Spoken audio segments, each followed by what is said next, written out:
yes. Once you have copied it, go back to Streamlabs, go to settings in the bottom left corner, go to stream, make sure your service is on the platform that you are streaming on. In this case, I'm streaming on Twitch, so make sure.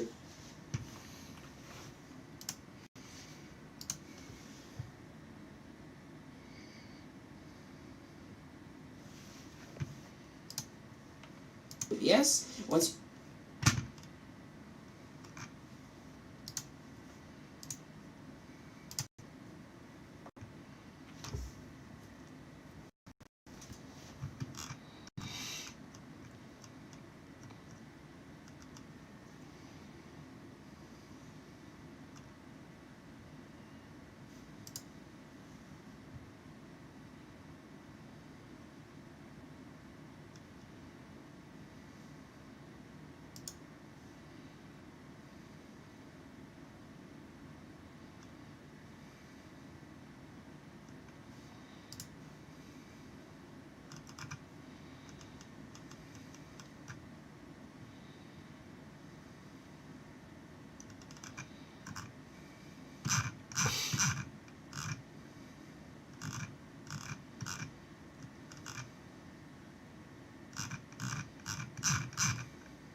here that I'm looking at.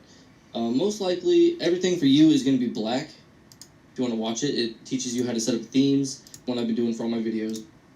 So you can go ahead and change the thumbnail of your stream here. On Streamlabs, you can't do any of this. That's why I do it here first, and then I'm going to go ahead and hit New Stream, and then you're going to fill everything out, and then Create Stream.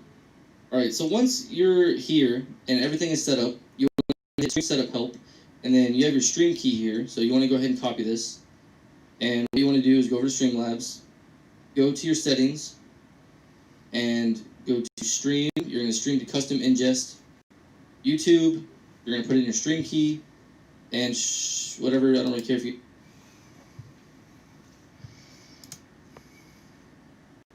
Oh.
Hi.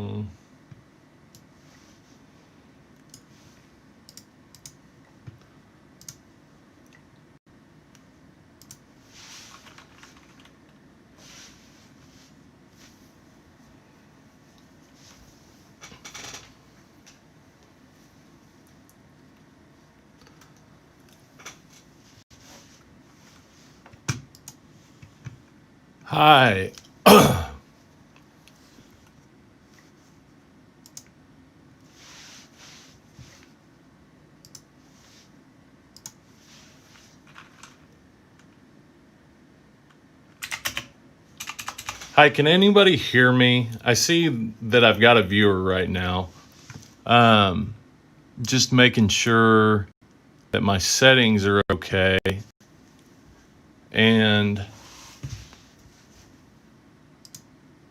that everything is good to go. I'm going to get started here pretty soon. Grading these cards out. So if you can hear me, just type something in chat. Let me know if everything sounds and looks okay. Yeah. So thanks for being here.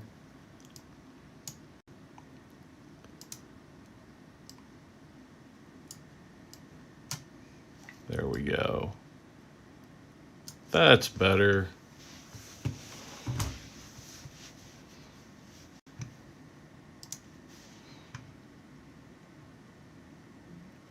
Why is that? Huh. It's not showing my webcam.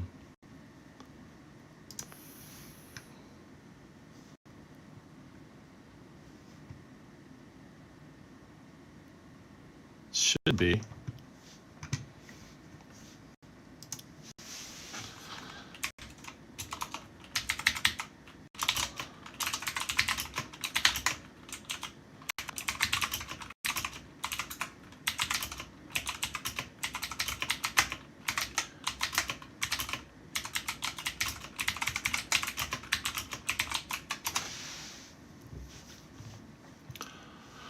All right, so let's get into this.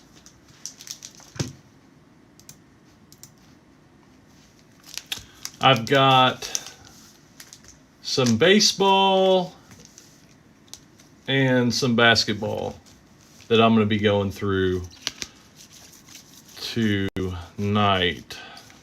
So I've got some 96 Ray Allen and Allen Iverson, a few Derek Jeter rookies,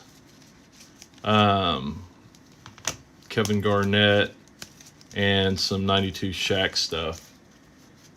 Nothing real big, but I'm waiting to put this together for a while because I wanted to do it as a video or as a stream. So,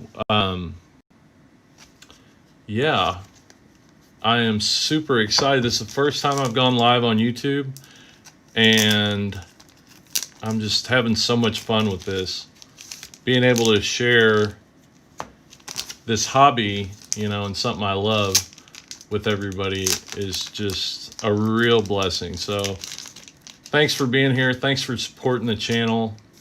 If you're seeing this and you haven't, go ahead, subscribe, leave me some feedback. Let me know what you think. Let me know what you'd like to see.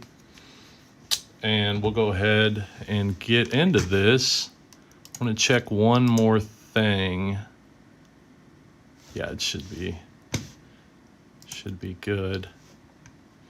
All right, so I thought I'd start out, make this as easy as possible. The first thing when I'm going through and looking for cards that might be possible submissions is I'm going to look at centering. So if you see on this Pete Alonso 2017 Bowman, you see there's this border right here and the top border right there. So those should be even. This bottom corner is a little bit tougher. This, especially this right side. Really, I feel like that logo should have the same spacing on this side as it does on the bottom. But I'm thrown off a little bit because the spacing underneath the bottom here, it's just really hard to tell. So I'm going to look at some of these, and then what I'll do is I'll go on eBay at some point, probably right now, and look at PSA 10s. These are not selling for a lot right now. I kind of expect that to change, so that's kind of where I'm going. Pete Alonso is a great buy right now. Oh my gosh.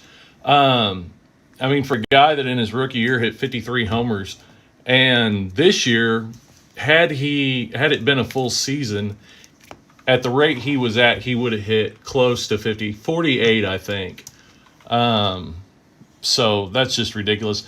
And the big thing is that the Mets got that new owner that's by far the wealthiest owner in Major League Baseball, and has already said, like, he's going for it. This is not an investment type thing for him. This is not something that he's necessarily doing for money. It's something he's doing for fun, and he's wanting to make a serious run at the World Series. So with Pete Alonso's potential, his home run potential, and being on that team with that owner, oh my gosh, I just think these are just super undervalued right now.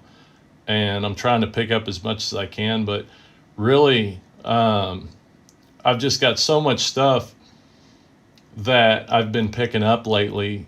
I've just found so many holes in this market that, which is good. I'm not focusing on the same thing. I'm spreading my money out across a lot of different plays, and that's a good thing. That helps.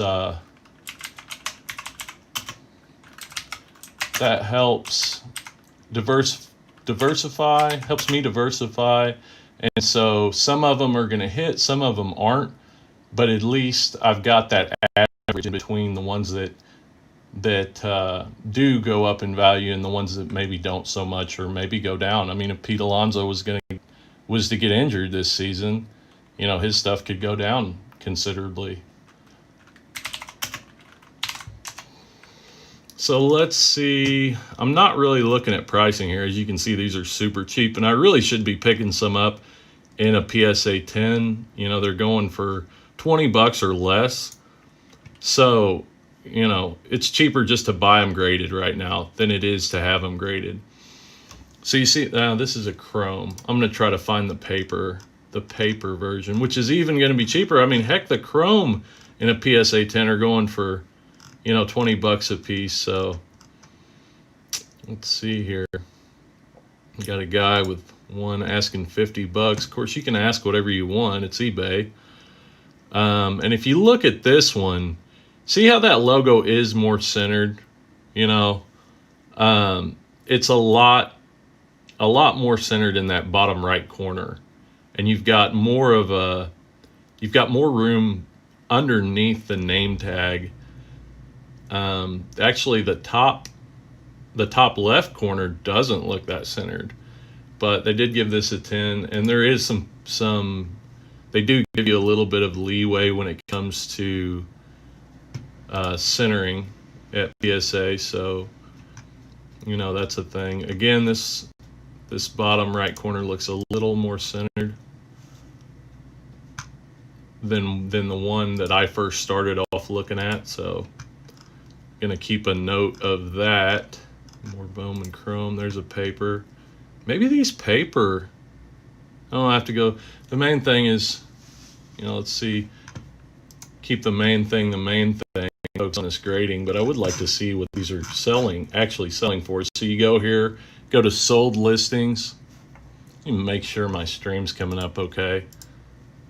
Yeah, I go to sold listings, sold items, and you can do it on your phone by going to the top right corner and filtering out for sold and completed items.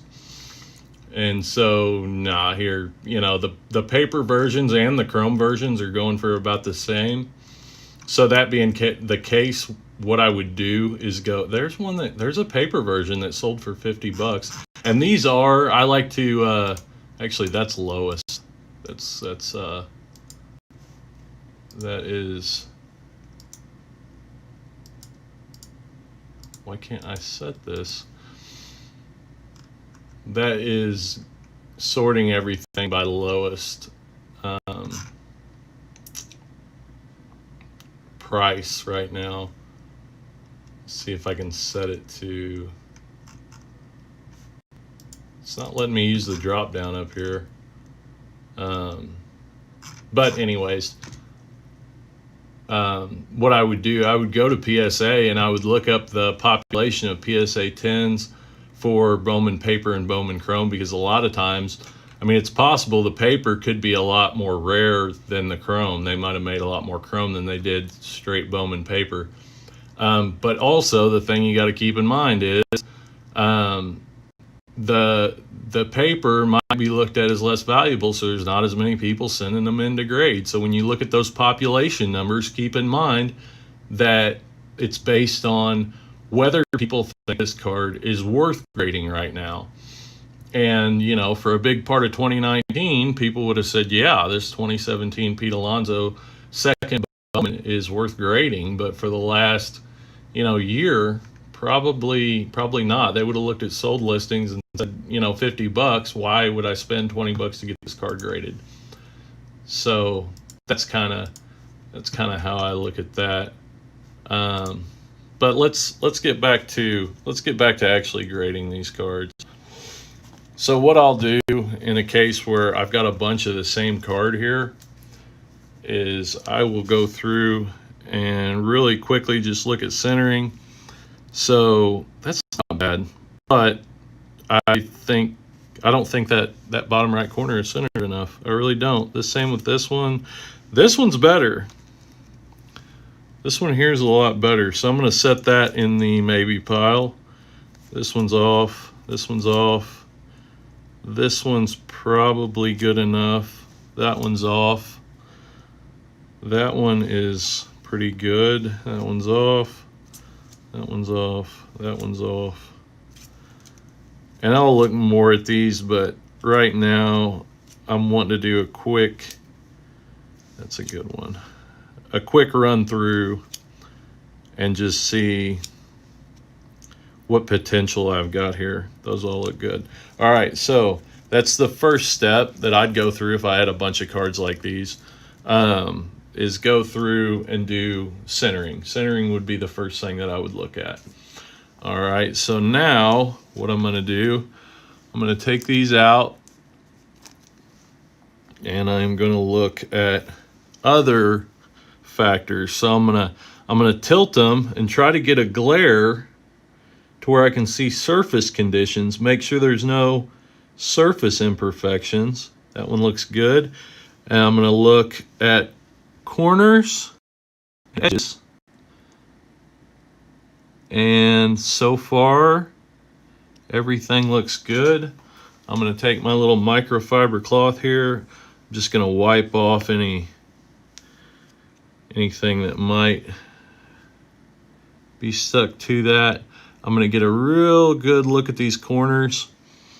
I've got a 10-inch, 8-inch LED lit magnifying lamp that I use to grade, and I really think that's the way to go. It's got a variable brightness control, so you can adjust the brightness to kind of make it easier to see depending on your preference. But there's a link to that down in most of the descriptions of my videos. So I would really recommend that. I've seen other guys recommend smaller, more loop style, what I would call loop style, like jeweler's loop. So this is a jeweler's loop.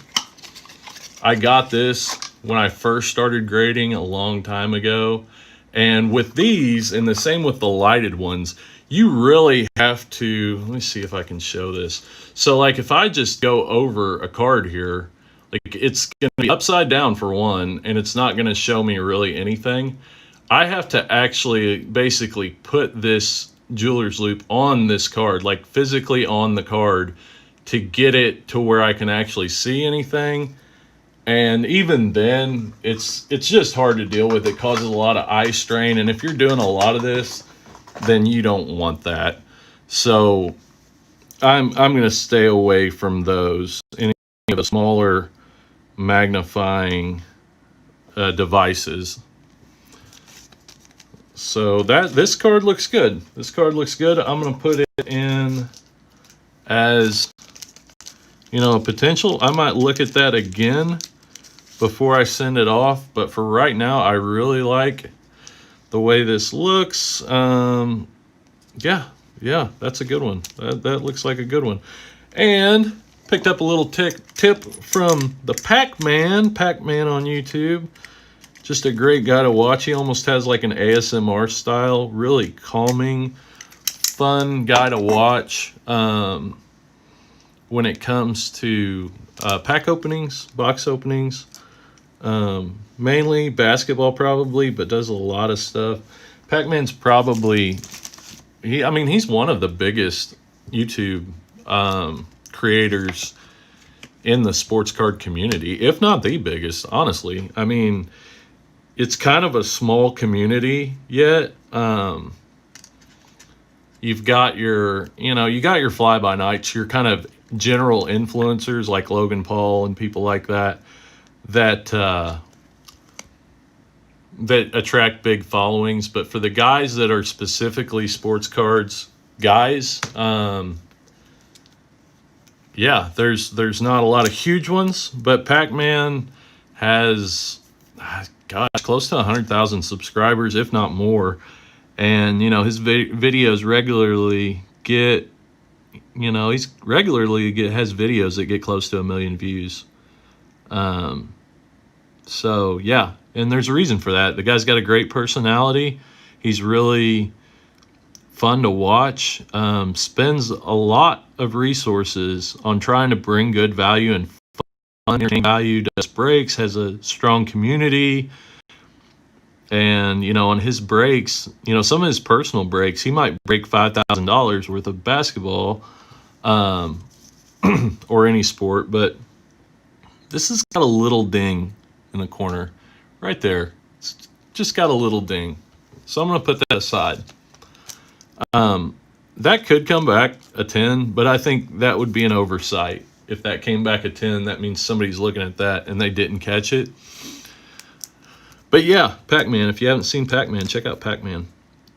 He's a really cool guy, really fun to watch. But yeah, so that I'm going to put that aside. There is a lot of chance for stuff to get missed at PSA. So take into account, if I'm sending in a submission of 20 or more cards, I'm paying $12 or $15 depending on the age, for a regular 100-day submission, which is going to take 6 to 8 months. But let's just say, most of this stuff I'm going to send in for a regular 100-day submission.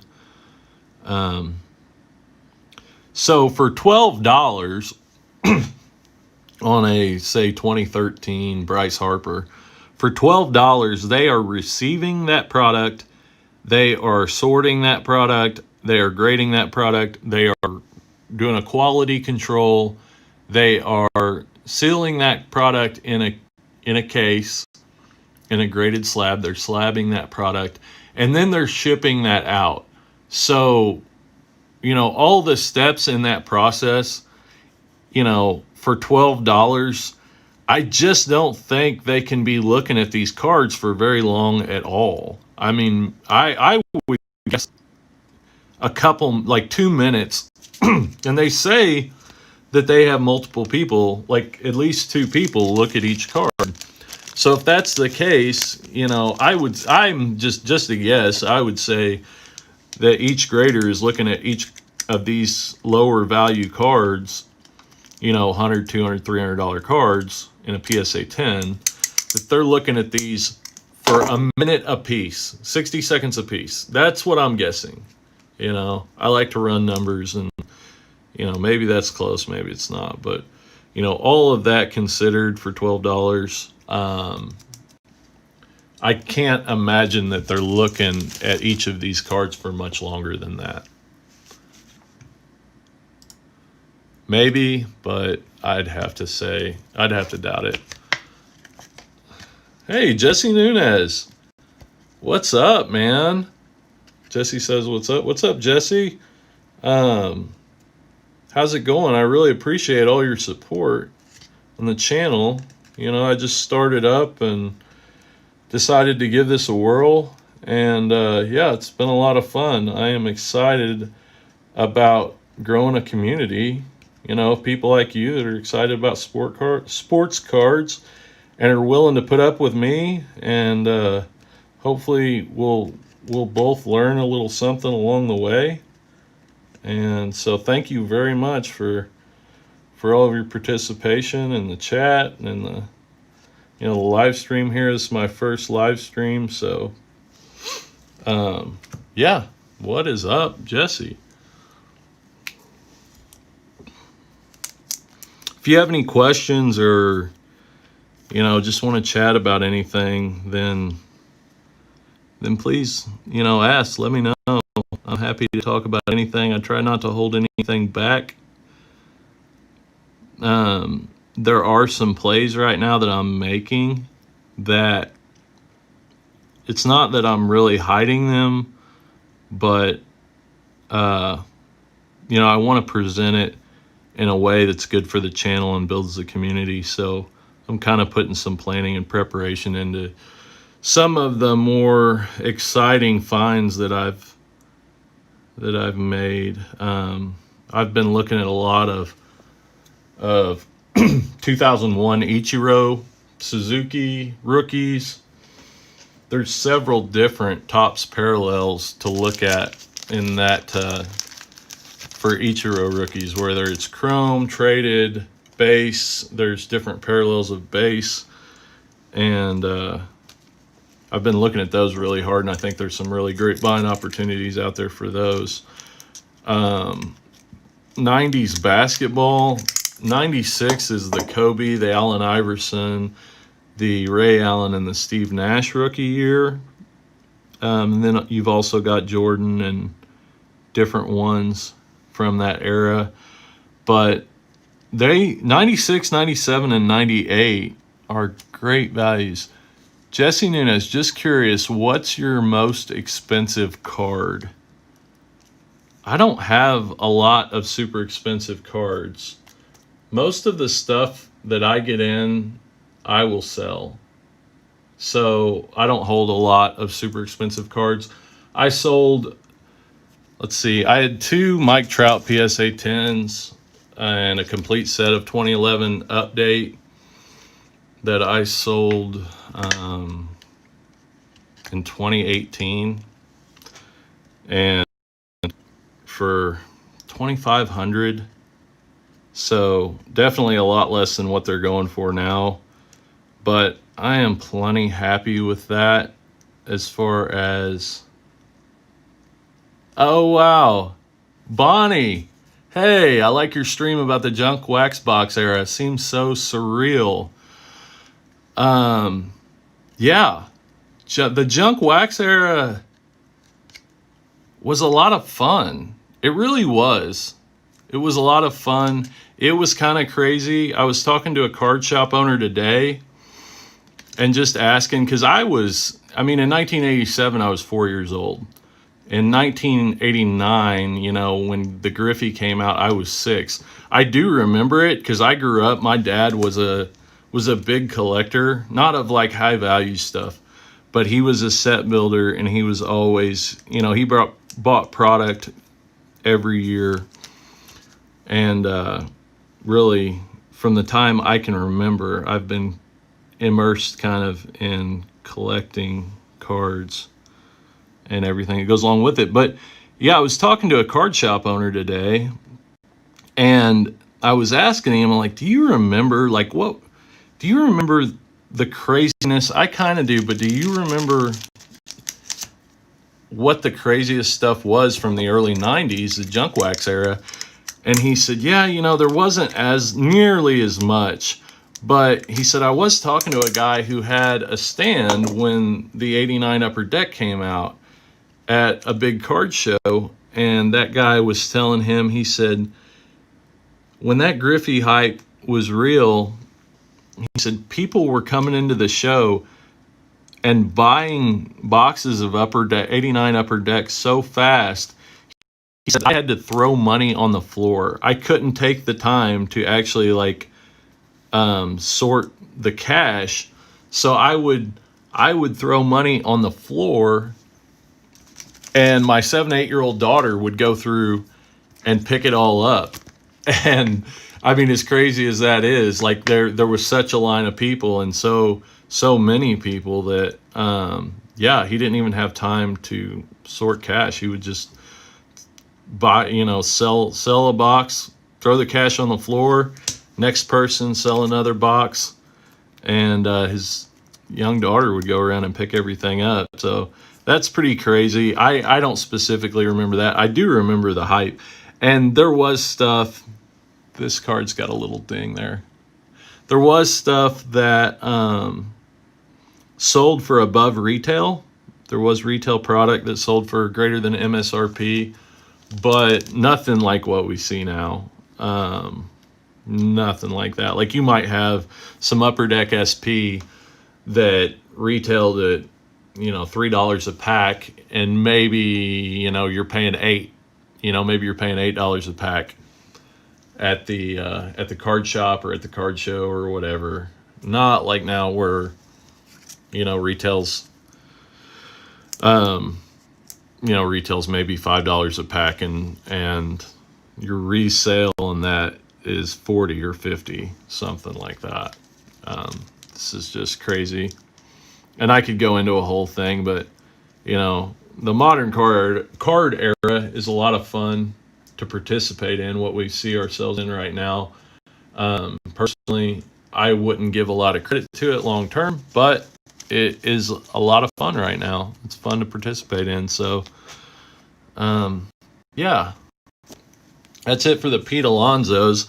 I've got 4 here out of maybe 17 that I think have a good shot at a PSA 10.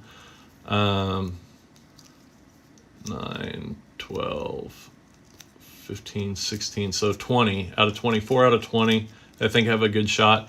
And these other 16, I will relist these. I will relist these on eBay, but I will relist them as near mint. So I'm not going to try to, you know, just put nothing or pass these off as potentially PSA 10s. I'll put near mint 8 on these and sell them that away, you know. And, you know, if there's somebody out there that wants them, I can't remember what I paid for these. It wasn't a lot. It might have been like, I don't know, $1 a piece or something like that. It wasn't a lot. But, you know, I got 4 that I feel comfortable with. And, you know, I can make some of my money back. And, you know, that's a pretty good deal. Got some Corey Seager here. These are 2018 Corey Seager. So we've got the base tops 2018. Is that the gold? I think that's the gold. Yeah, 1537 out of 2018. And then the chrome refractor Corey Seager. So again, these cards probably aren't super gradable. I've got some Corey Seager rookies somewhere around here, but I don't know where they are. I just had these sitting aside, so I thought I'd look at them. And I'll probably go through these 2 at least. But yeah, I think the junk wax era product, it's starting to get more attention now, but it's really, I think, undervalued and overlooked. Because just like I was going through those 1987 vending boxes, the population on those cards, the Barry Bonds in a PSA 10, the population's 1,300 PSA 10s. Okay, so that doesn't take into account This card's got a little nick out of this edge. I don't know if you can see it. It's just got a little nick right there. Right there. So for me, that's enough that I'm going to set it aside. It's not a real high value card. Maybe if it was, down the road, Corey Seager gets more attention, it was a higher value card, then I would consider it more. But for now, I'm going to set it aside. But yeah, so a couple things go into play when it comes to those junk wax era cards. For one, they came out of the factory it was a lot harder to get a PSA 10 out of the factory. So these modern cards, you'll see gem rates. So basically a gem rate is cards that are sent in basically cards that are sent in that receive a PSA 10. So if there's 100 cards that are sent in and 65 of those 100 get a PSA 10 and the rest get a 9 or an 8 or whatever, then that would be a gem rate of 65%.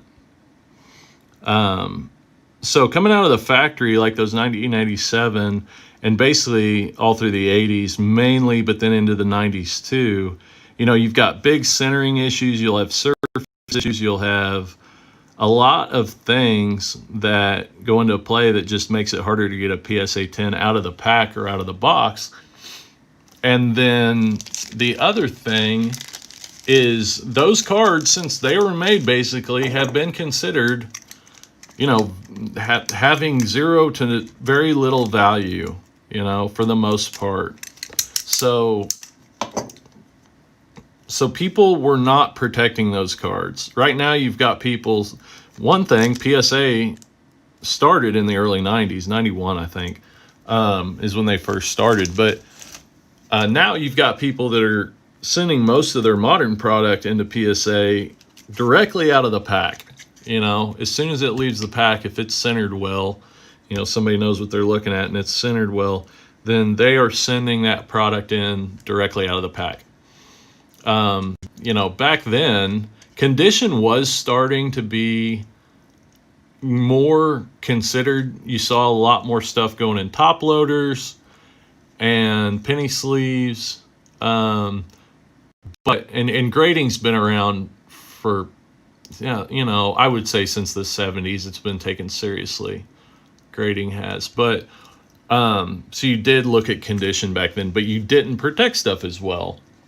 So, a lot of stuff would go into top loaders without penny sleeves. That's going to cause different types of damage. A lot of stuff wouldn't get protected at all, And so I guess what I'm trying to get at here is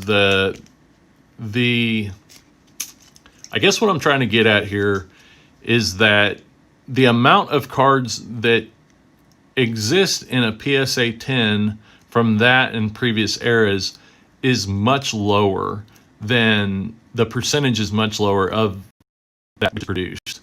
So somebody wrote the other day that there were 5 million Griffey or Sammy Sosa Topps rookies printed in 1990. All right, or 91, one or the other, I can't remember. And there have been, 300,000 Luca prisms, okay? Well, maybe there were. I don't think there were. That number seems way, way, way too high. But maybe there were 5 million, Sammy Sosa Topps rookies printed. Of that 5 million, I would say a very, very small percentage are gradable in a PSA 10.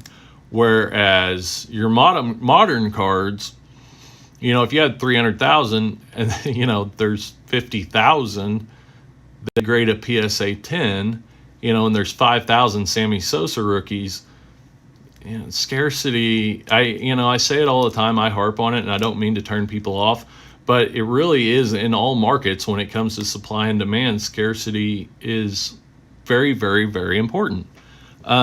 Supply, it's the supply, that is the definition of supply in supply and demand. So Yeah, it's very important. It might not be important right now when the market is hot and the hype is up, and it might not be that important, but the market will not be up forever. It will go down, and it will go down significantly. It always has had these turns of events, and scarcity will become an issue. Scarcity wasn't an issue for a lot of the great superstars.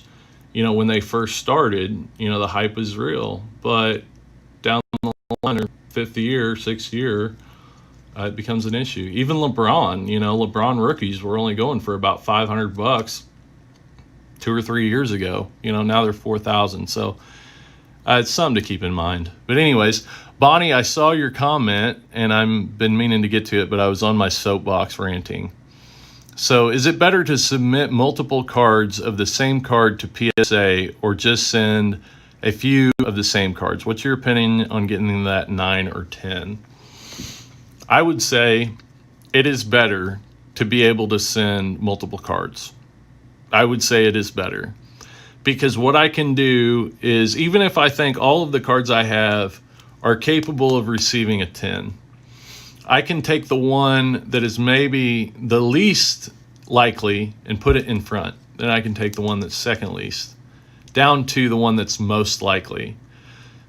So the odds are a little bit better that when that grader is looking through those cards, and I would order them, together in that order, that they look at this one, maybe this one gets a 9, maybe this one gets a 9, but then they say, these 3 are better, these 3 get a 10, as opposed to sending one card that's maybe a little off center, and gets a 9 that would get a 10 if it was compared to other very good condition cards. What I would say is, if you're starting out submitting, pay a lot of attention to the condition of PSA 10s and 9s on eBay. Look at those a lot, of whatever card it is, and get a feel for what they expect, because PSA grades every year, every design differently, a little bit differently. So in years where there's, serious condition considerations, late 90s Fleer metal, some of those 80s when it comes to centering, those will all be taken into account, especially vintage cards. They will be given more of a pass on certain issues. So that's really important. And I would say there's some modern stuff like that too. So like Prism has big centering issues. A lot of the stuff that comes out of Prism has centering issues. And I think a lot of the PSA 10s that I've seen are probably a little bit more off center than what they should be for a PSA 10. So I think they consider that whenever they're grading those cards. So back to your question, I think it's better to submit cards that you feel very confident about. So as you see me going through these, you'll see me tossing stuff out that I'm not completely confident about sending that card in, that it has a very, very good chance of getting a 10. All right, so I do think it is better to send multiple cards in at the same time, a little bit better. But mainly, don't send anything in that you can't live with if it comes back in a lower grade. So I mainly try to focus on sending cards in that that the grade I want, and if they come back a grade below what I think they should get and what I want, I'm still happy with that. So whether that's a card that, I think it's got a good chance at a 10 sells for $100 and a 9 sells for 40, and I've got $20 in that card. Well, basically, if it comes back a 9, then I make my money back, maybe plus a little bit. If it comes back a 10, then I make some money. So I'm okay with that. That's how I look at it. is I want to send a card in that I'm very happy if it comes back in the grade that I expect, whether that's a 10 or a 9 or whatever. In some vintage cards, that might be a 6 or a 4 or 3 or whatever. But if it comes back in the grade that I expect, then I'm very happy. If it comes back in one grade lower, then I'm fine with that. If it comes back lower than that happens. There are things you miss. But I feel confident sending that card in. That would be my advice as far as that question. I hope that answered what you were asking there. Jesse, that's 500 IQ. I don't know exactly what you're referring to, but thank you. I hope that I have some creative ways of looking at this hobby. My track record would say that I do, but I hope so. That's what I'm here for, is to find ways of. You really have to find ways of making money in this industry that everybody else doesn't already know about, because if everybody else already knows about it, then there's not a lot of money to be had there. There are things when it comes to grading that, you can, that can, basically, skill will make you money in that case. But otherwise, the guy with the same skill, if he's buying a card, if the cards are going for $120, raw, and they're only worth 200 or 250 in a PSA 10, then there's not much skin in the game there. That's not much of a deal. And that's what you see demand and supply equaling out. And you got to find more creative ways to really have a good chance of limiting your risk and maximizing your reward or potential. So these Mike Yastrzemskis, couple things on these. I've already gone through, I think I bought close to 20 of these too. So I've already gone through and knocked it down to 5 potential candidates, and then I'm going through them again. So first thing, it's got a little surface scratch right there, and I don't think I can get that out. No, that is a scratch. Okay, and it might have come right there when I took it out of that top loader, and I'll show you what I mean here in just a second. But that's a thing. The other thing I would look at is this outline right here. Is that outline around his image the same everywhere? Okay, so you'll also see this in modern chrome and prism cards. So that can be off of the image to the point to where that would be considered a print defect. PSA 10s can allow for some print defect, but if it's too far off, then it will keep it from getting a 10. So that one's pretty good. So you do see some space there, but you also see about the same amount of space everywhere around the image. Centering's good on this. It's not perfect. There is more on this right side than there's on the bottom, but it is good. I think it's close enough. It's on that borderline, but it's close enough. But those surface scratches, I'm probably going to expect this to come back a 9. So I'm going to set that aside. And I honestly don't know if any of these Mike Yastrzemskis will ever get graded. They're selling pretty well right now. I do think Mike Yastrzemski's a good play, even though he's older. He was a rookie last year, but Mike Yastrzemski, last year.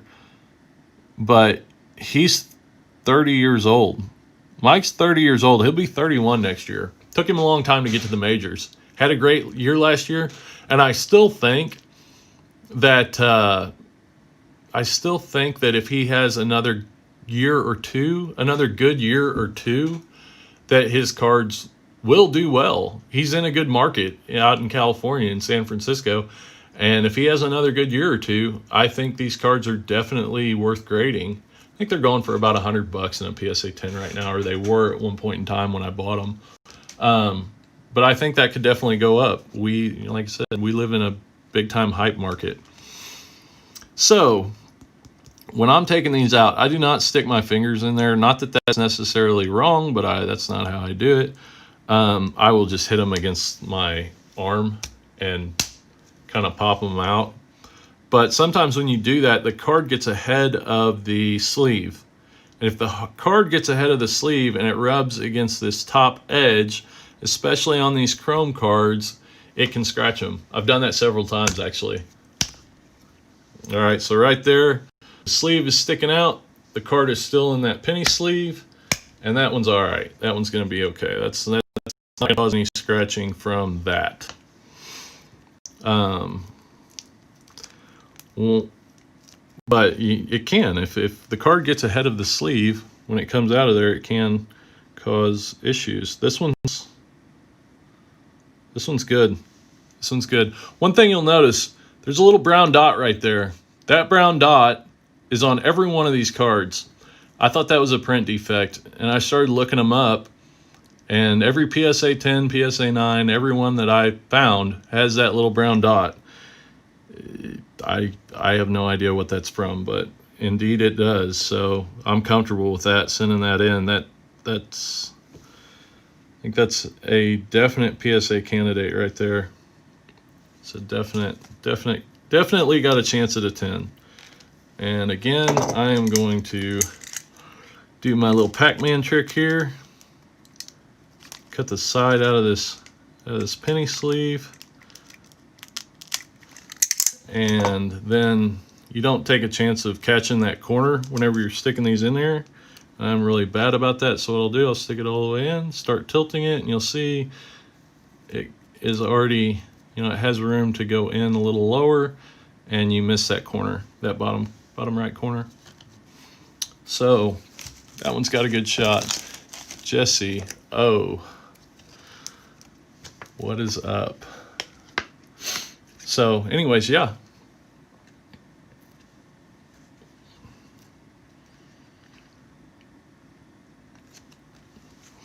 But back to your earlier question, Jesse, about picked up that trick too. Yeah, that's a great trick. That's a great trick. Jesse said picked up that trick too. It is a great trick. And you definitely want to be as careful as possible if you're wanting to get these graded, because every little thing can take away from potentially getting that big grade. Back to your earlier question, I do sell most of the high dollar cards that I get in, and I have had several, but I do sell pretty much all of them. My money, where I spend my money, pretty much all of my money goes in the hobby is, and this might sound odd, it goes into 1971 Topps baseball. That is where all of my money ends up. That's where I feel safe with it. It's one of my favorite sets of all time. It has a ton of collectible value. It's very condition sensitive. It was the first set to ever feature action shots in base cards. I could go on and on about 1971 Topps baseball, but I'm not going to right now. But that is why pretty much everything I get that has a high value, will get sold at some point or another. Because if I could say I consider myself a collector in that specific set of cards. Everything else kind of goes towards that lifetime goal of creating a full PSA set of 1971 Topps baseball. That's my overall goal. So PSA has a set registry where you go in and you put in your serial numbers for all of your graded cards, and they keep track of them for that set.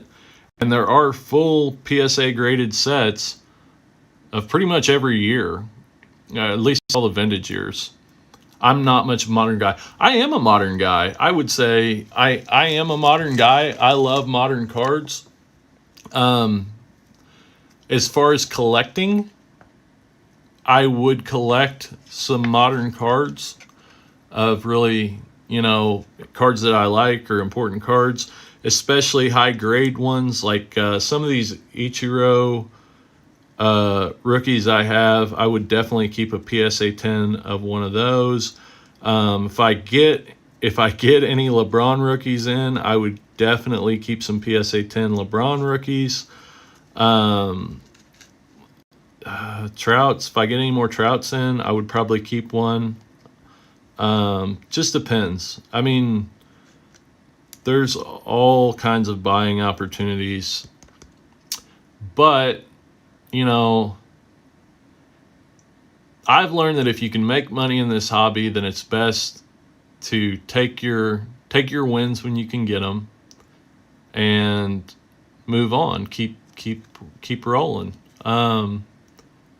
That's at least that's kind of how I look at it. So I am a modern guy. I really enjoy the modern stuff, but from my investing standpoint and a collection, mainly, a collecting standpoint, I decided a long time ago that when it came to vintage is the best investment. It has the lowest risk and a pretty high reward. And I decided that I would focus on one set, 1 year, one set, and that set and year is 1971 Topps Baseball. So I have about 3,000 1971 Topps Baseball right now, mostly raw, some in really good condition, quite a few in really good condition. And so I go through from time to time and I'll sell off my lower condition stuff and I'll continue to try to upgrade my collection of 1971 into higher grades. That's mainly my focus. Now that stuff has gone up considerably in the last, and like everything else in the last year, it has gone up considerably. But that's kind of how I look at it. That's my bank. That's my bank account. That's my safety deposit box right there. Everything kind of goes back into that. Can I do a stream on vintage 1971 baseball or just vintage in general? Yes, that is definitely something I can and will do. I will definitely do that. I'm planning. I've got so many videos that I want to make right now, and right now it's tough. Like I have basically in the last 2 months taught myself how to use Photoshop, taught myself how to use Adobe Premiere, taught myself, I've had to learn all this stuff because it was really exciting and important to me to be able to do this on YouTube. And I have a long-term plan of how to create this community and provide value to this community. And so, just because I was really excited about it, I taught myself to do all this stuff. And I have a ton of videos that I want to make, but I want to make the best quality videos that I can make. So I'm kind of putting some thought into that and trying to, obviously you have to put videos out to grow your channel, to grow your community. I understand that. And a lot of stuff I just throw together as best I can. But when it comes to the stuff that I feel like is important to me, is important to make, is important for people to learn, then I definitely want to put more time and effort into that. Do I want to send this in? The centering's a little off on this. But yes, I will definitely do a stream and some videos, probably several, on 1971 Topps Baseball. People are probably going to get annoyed by my videos on 1971 Topps Baseball. And I will do some stuff on vintage as well, definitely, because there is a lot of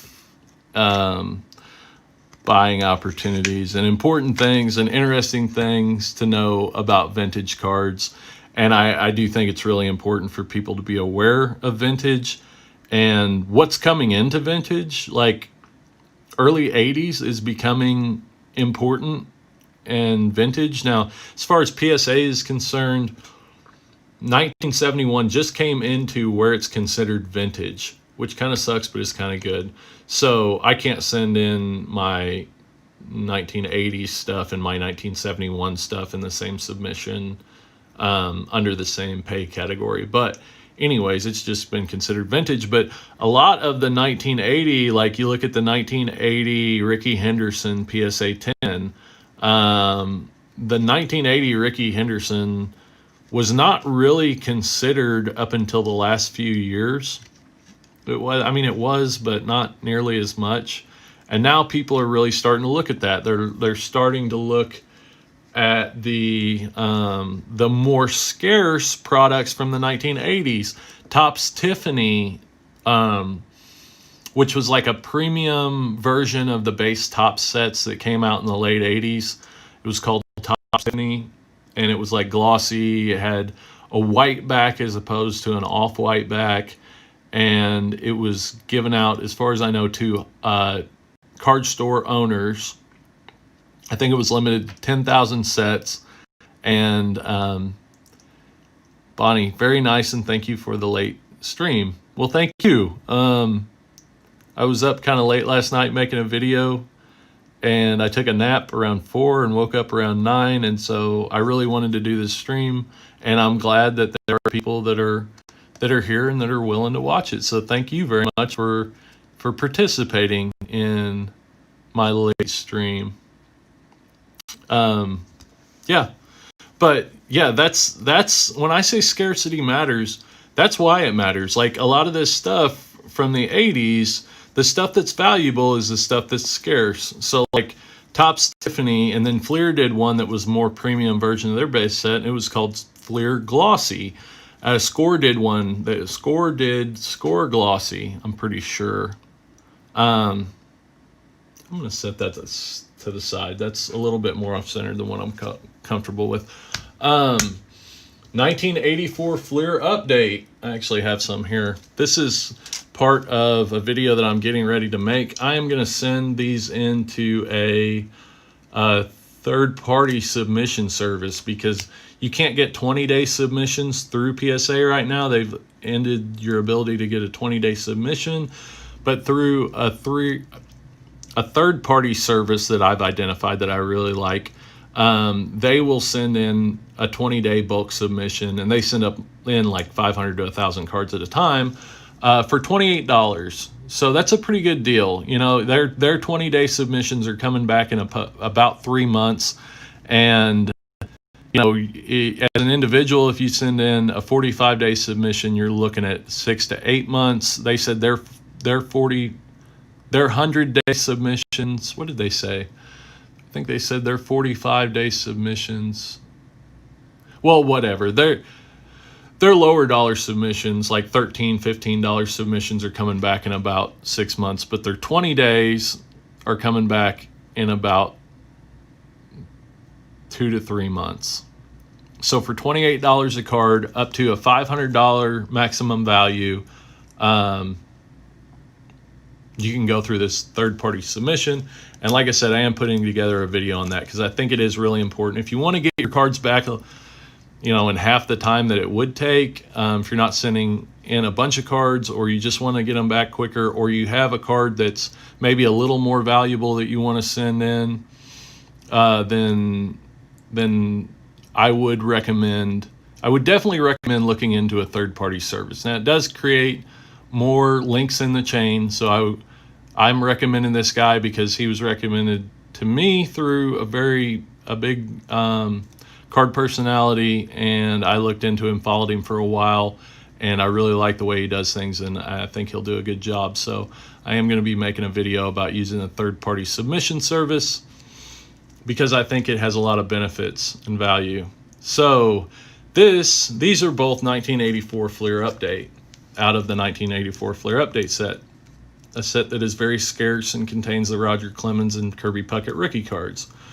And that makes them even more scarce, that a lot of times they're off center and they don't qualify for a PSA 10. I was very lucky in that the set of 1984 Fleer update that I had the two main cards in a very good condition. This Roger Clemens is a little off-white, or it's a little bit wider. This Kirby Puckett's a little more off-white, but from what I can tell, they have graded 10s that are a little more off-white, and that's another thing going into how they grade every set a little bit differently. This Clemens has a little nick in the edge there, but if these come back a 9 or an 8, you know, I'm fine with that. I'm perfectly fine however these come back because they're protected, they're authenticated. If these come back in a 10, this Roger Clemens sells for about $1,500 in a 10. This Kirby Puckett sells for about $1,000, and I expect that to go up. I think Roger Clemens has a very, very, very good shot at getting into the Hall of Fame this year. And Barry Bonds too. So they're not doing a eras committee. I got this information through a YouTuber called Baseball Card Collector Investor Dealer. That's his channel, and he's super knowledgeable. I highly recommend him. But he's talking about how this year's Hall of Fame class, Roger Clemens and Barry Bonds are basically have the best stats to get into the Hall of Fame. This is their 9th year. Next year would be, not this year, but the next season would be their last chance at their first round of Hall of Fame. Other than that, they would have to get into the vintage or era committee, who takes an era of baseball and nominates people every year. Except for this year, they're not going to nominate anybody this year because of coronavirus issues. So only people that are on their first round of ballots will be considered this year. And even though Roger Clemens and Barry Bonds are involved in the steroid era, I think that's going away. Half your guys that are over the age of 40 are on some type of testosterone for low T or whatever. Maybe not half, but a lot of them. And anyways, thoughts and times are changing, and I think they've got a really good shot. So, all that being said, I get to gabbing. Yeah, I will probably, if this comes back, I will probably hold this card regardless of what grade it comes back in, but I'm really excited about these. Catch up on some comments. Can you send cards into PSA? Anthony Garmani, I'm sorry if I say your name wrong. Garmani, can you send cards into PSA in your average top loader? As far as I know, you can now. They didn't used to allow that. But from what I understand, there is a shortage of card supplies. There's a shortage of these flexible, semi-rigid card holders, the card savers. There's a shortage of those. Actually, on BCW's website, you can't get these except for back order, and the back order doesn't come in until January or February, I think. So anyways, PSA has started, from what I know, has started allowing people to send in top loaders. How I would recommend sending a card in a top loader would be, again, put a tab on. I'm not doing that right now because I've run out of these dang tabs, and I don't want to use the paper posted notes. I have a little bit, but you have to cut them, and it's just a mess. So anyways, I'll put them on later. But anyways, I would put a tab on, and then I would put them in a team bag. So I use these graded card sleeves for my team bags because they just work for both. This is PSA size resealable CSP collect, save, and protect graded card sleeves. You can get these on Amazon for 100 bags for, I don't know how much, $5, something like that. Actually, I should put a link to these. There might be a link to these down in the description of my, probably not this stream, but most of my videos. There should be a link. There's links, Amazon affiliate links, which also help out the channel and help out me. But there's usually links to most of the stuff that I use. And nowadays, Amazon is kind of it's kind of the best way to get card supplies right now because a lot of the places don't have them. Or your local card shop. I would highly recommend your local card shop. So if I'm going to send something in a top loader, I'm going to put it in a team bag. I don't like tape because then they have to take the tape off to get the card out, and they don't like that at PSA or the submission services. So you put it in backwards, or I like to put it in backwards so that the flap's not on the front. Close it up, and then your card doesn't fly out. I would close it up a little bit tighter than that. But yeah, you can, as far as I know, I haven't done it, but you can, as far as I know, send in top loaders now. They are allowing that. I have seen PSA Collector and some other credible YouTubers that have said yes, they are allowing top loaders now. So that would be the answer to that question. What are your opinions on GMA grading service? Is it even worth it to send them to GMA or another grading service? At this point, I would say no. GMA does not have hardly any credibility in the hobby. So no, not even, I don't even think, even it just to get your card slabbed and protected, it's not worth it. You can do that through SGC or BGS or PSA for pretty much the same money. It might take a little longer, but the resale of GMA cards, because their grading has been so much different over the years, is so much lower. I mean, it's like half the price on a GMA 10. I mean, it's raw. It's a lot of times it's less than what raw cards sell for. So no, I definitely would not recommend GMA. SGC is getting better. I would recommend buying SGCs right now, especially the 9.5s. From my experience, SGC, modern SGC grading, and even back, when they did fractional grades, like they did 0 to 100 grades back in the day, like 5 or 10 years ago. But SGC, I think, from what I've seen, grades pretty much the same. I would say the same as PSA and BGS for the most part. BGS is a little harder to get a 9.5. A BGS 9.5 should be usually a PSA 10. An SGC 9.5, I would say, has a 50% shot of getting a 10 or a 9.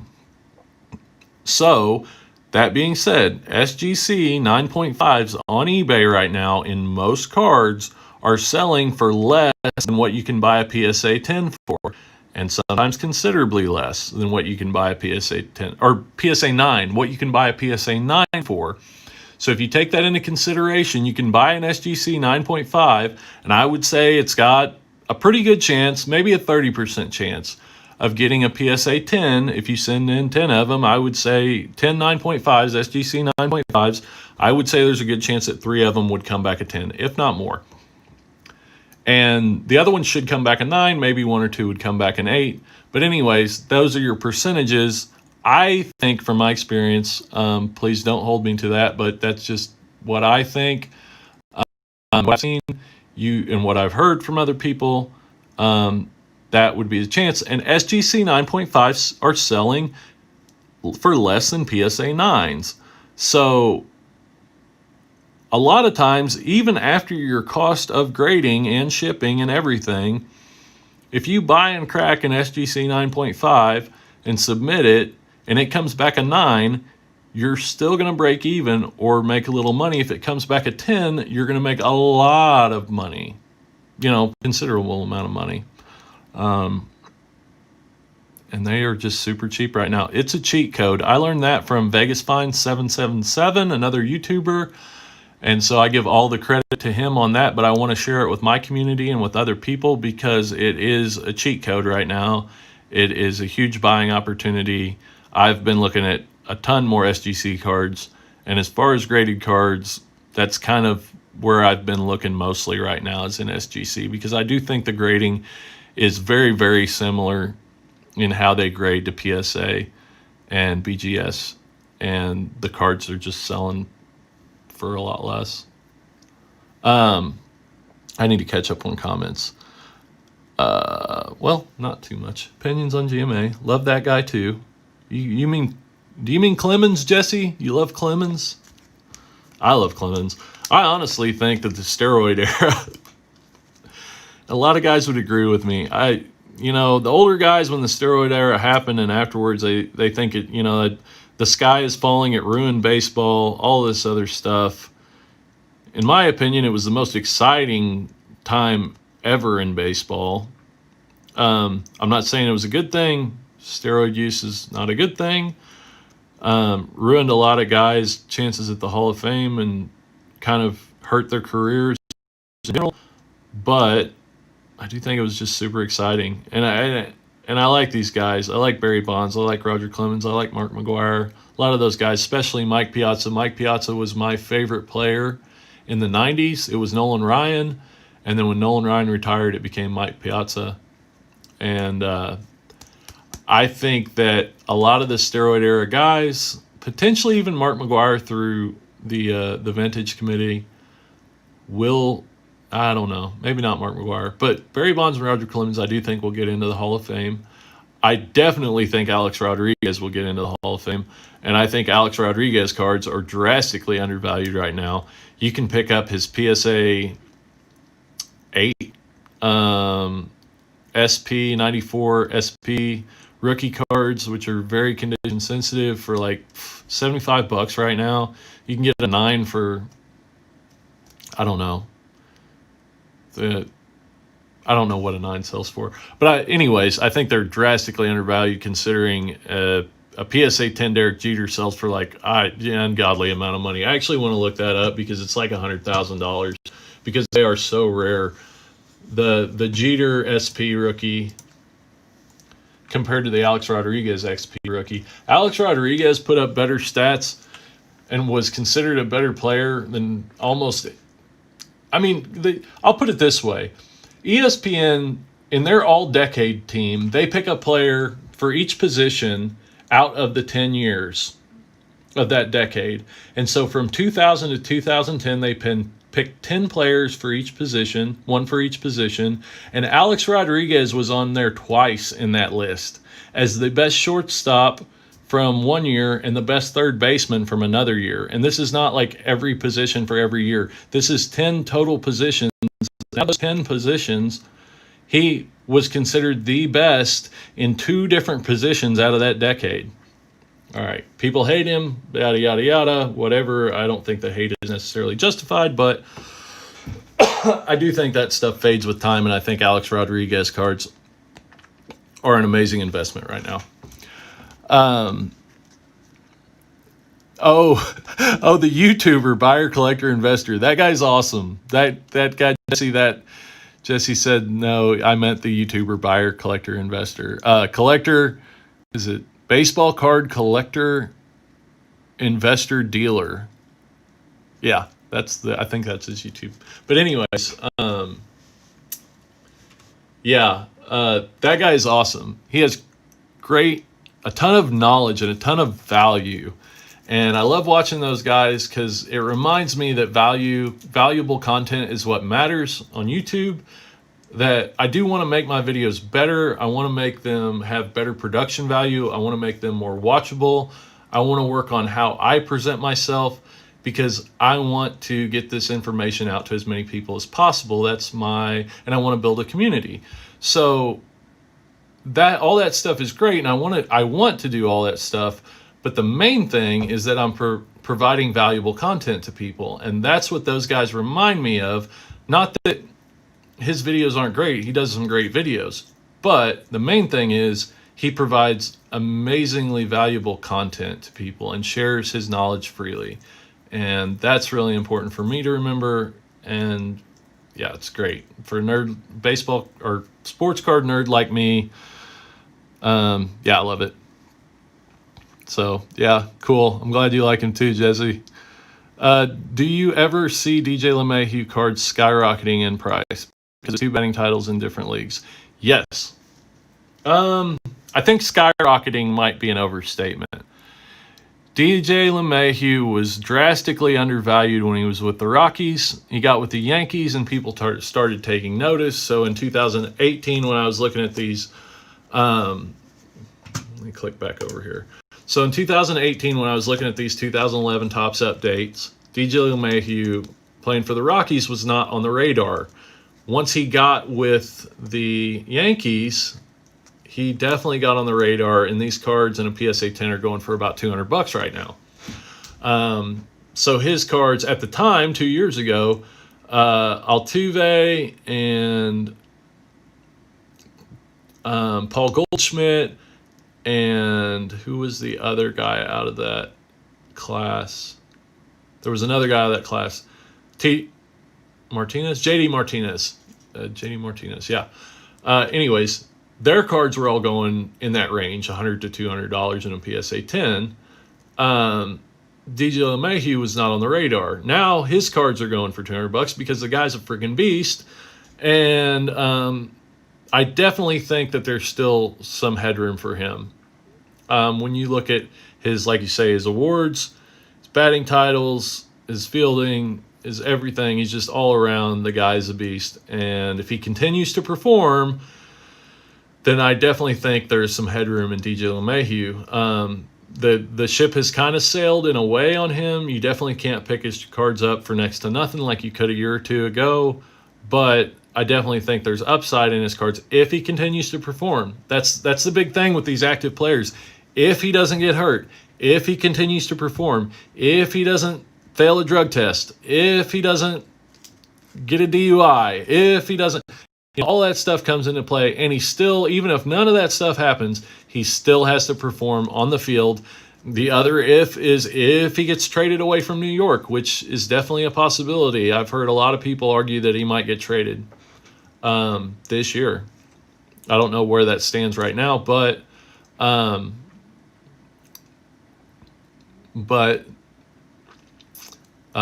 yeah, I definitely like DJ LeMahieu. The guy's a beast. Guy's put up great numbers, and I'm definitely not saying that any of that stuff, especially the more like character-based stuff, I don't think that'll happen. But there's always a chance of an injury. There's always a chance of just having a bad season. There's a ton of things that could happen. Getting traded. So yeah, it's a play that I'm willing to make. I'm not going to go out and buy 100 DJ LeMahieu cards, but I'll buy some. Well, yeah. I don't know that I'd actually buy right now. It would be a good investment. Me personally, I don't know that I would, because there's a lot of other stuff that I'm looking at right now. But I think that these cards, even though they're going for $200 right now, I think you can probably buy them. Here's a cheat code. Here's a cheat code for everybody. January is by far the best time to buy baseball, and midway through the offseason of any sport is normally the best time to buy any sport. That's the low in any sport. So January is the best time to buy baseball. It's a little later than midway in the offseason, but that's because people buy leading up to Christmas, and then they've spent their money leading up to Christmas, and they don't really have a lot to spend in January. So, supply and demand, ends up being a lot more people that want to sell in January than people that want to buy. And January is a definitely the best time to buy baseball. Up until this year, and it probably still will be true, and August is the best time to sell baseball. That's the way it's always been. The heat of the season when leading up to the playoffs, best time to sell. Overall, on average, best time to buy is in January. I don't know. I don't have any ifs, ands, or buts about that. It just is the way it is. And so a lot of times I buy a lot of my 1971s in January, even though they don't fluctuate as much. They still do fluctuate. And a Roberto Clemente, PSA 6 in January, you might be able to buy it for 30% less than what you could sell it for in August. I've seen that several years. So yeah.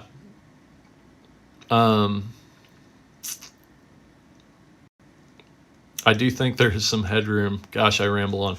I do definitely think there's some headroom in DJ LeMahieu. I wouldn't necessarily see his card skyrocketing, because how much better can he do than what he's already done? And he's on the radar now. It's not like he's overlooked completely. Definitely not overlooked completely. And I don't think he's really overlooked much right now. I think he has been for most of his career. And I definitely can understand that's a valid question. I definitely can understand why you would ask that question. I don't think his cards will skyrocket, but I do think there's potentially, this card, I think, has a ceiling probably, depending on how he plays this year and depending on how he plays next year. I would say this year this card has a ceiling of about $300 to $350. Right now, it's under 200. That's just a guess. And then if he has a great year this year, goes into next year, has a great year, 500. I mean, really, if he keeps adding up awards and keeps having great years, then, the cards are probably going to keep going up. Depends on what the market does, too. If people in the off season of these sports, basketball and football, they get burnt really bad and they're buying baseball and now they're not buying baseball, then maybe the market takes a downturn. I could definitely see that. It's not going to go up, keep going up forever. Jose Canseco is so hated, Bonnie says. Yes and no. I think Jose Canseco is hated a lot less than he was 15 years ago. I think when you look at Jose Canseco's career numbers, they're not as good as a lot of his contemporary stars. He was a huge star when he started out, but as with a lot of players, as they get a little older, they have some injuries and stuff, they start to go downhill. And when you look at his stats, mainly his wins above replacement, his WAR, his total WAR is not nearly as high as Barry Bonds or some of those other guys. I think Jose Canseco's awesome. He was a huge star when I was a young guy. I thought he's great. Superstars are great for baseball. He stayed somewhat relevant. See if it gives his career WAR on here. So the best way I can explain wins above replacement is if it's WAR, WAR, wins above replacement. Okay, so Jose Canseco's career WAR is 42.5. According to Baseball Card Collector Investor Dealer, and I trust his opinion. I don't know this for a fact, but I trust his opinion. You're at a WAR of 60 or 70, you're about a 50-50 shot at making the Hall of Fame. I would say that's, he's at a 42.5. So when you look at his career stats, it's just not there. Canseco had, a lot of his first seasons, basically his first 6 seasons, he had 5 of the 6 with over 30 home runs, 2 with over 40. He led baseball in home runs in 88 and 91. And then we see a precipitous decline. In 92, he was injured, only played in 22 games. 60 games in 93. He has another couple years here in 98, 99 in the steroid era where he led the league in strikeouts, but also had, 46 and 34 home runs respectively in those years. So I love Jose Canseco. I think he was a really exciting player, but his career stats just don't add up. So I don't think he's necessarily hated. I just think he was hated at one point in time, but now I think his career stats just don't add up to him being a super as cared about as he might have been. He had better stats.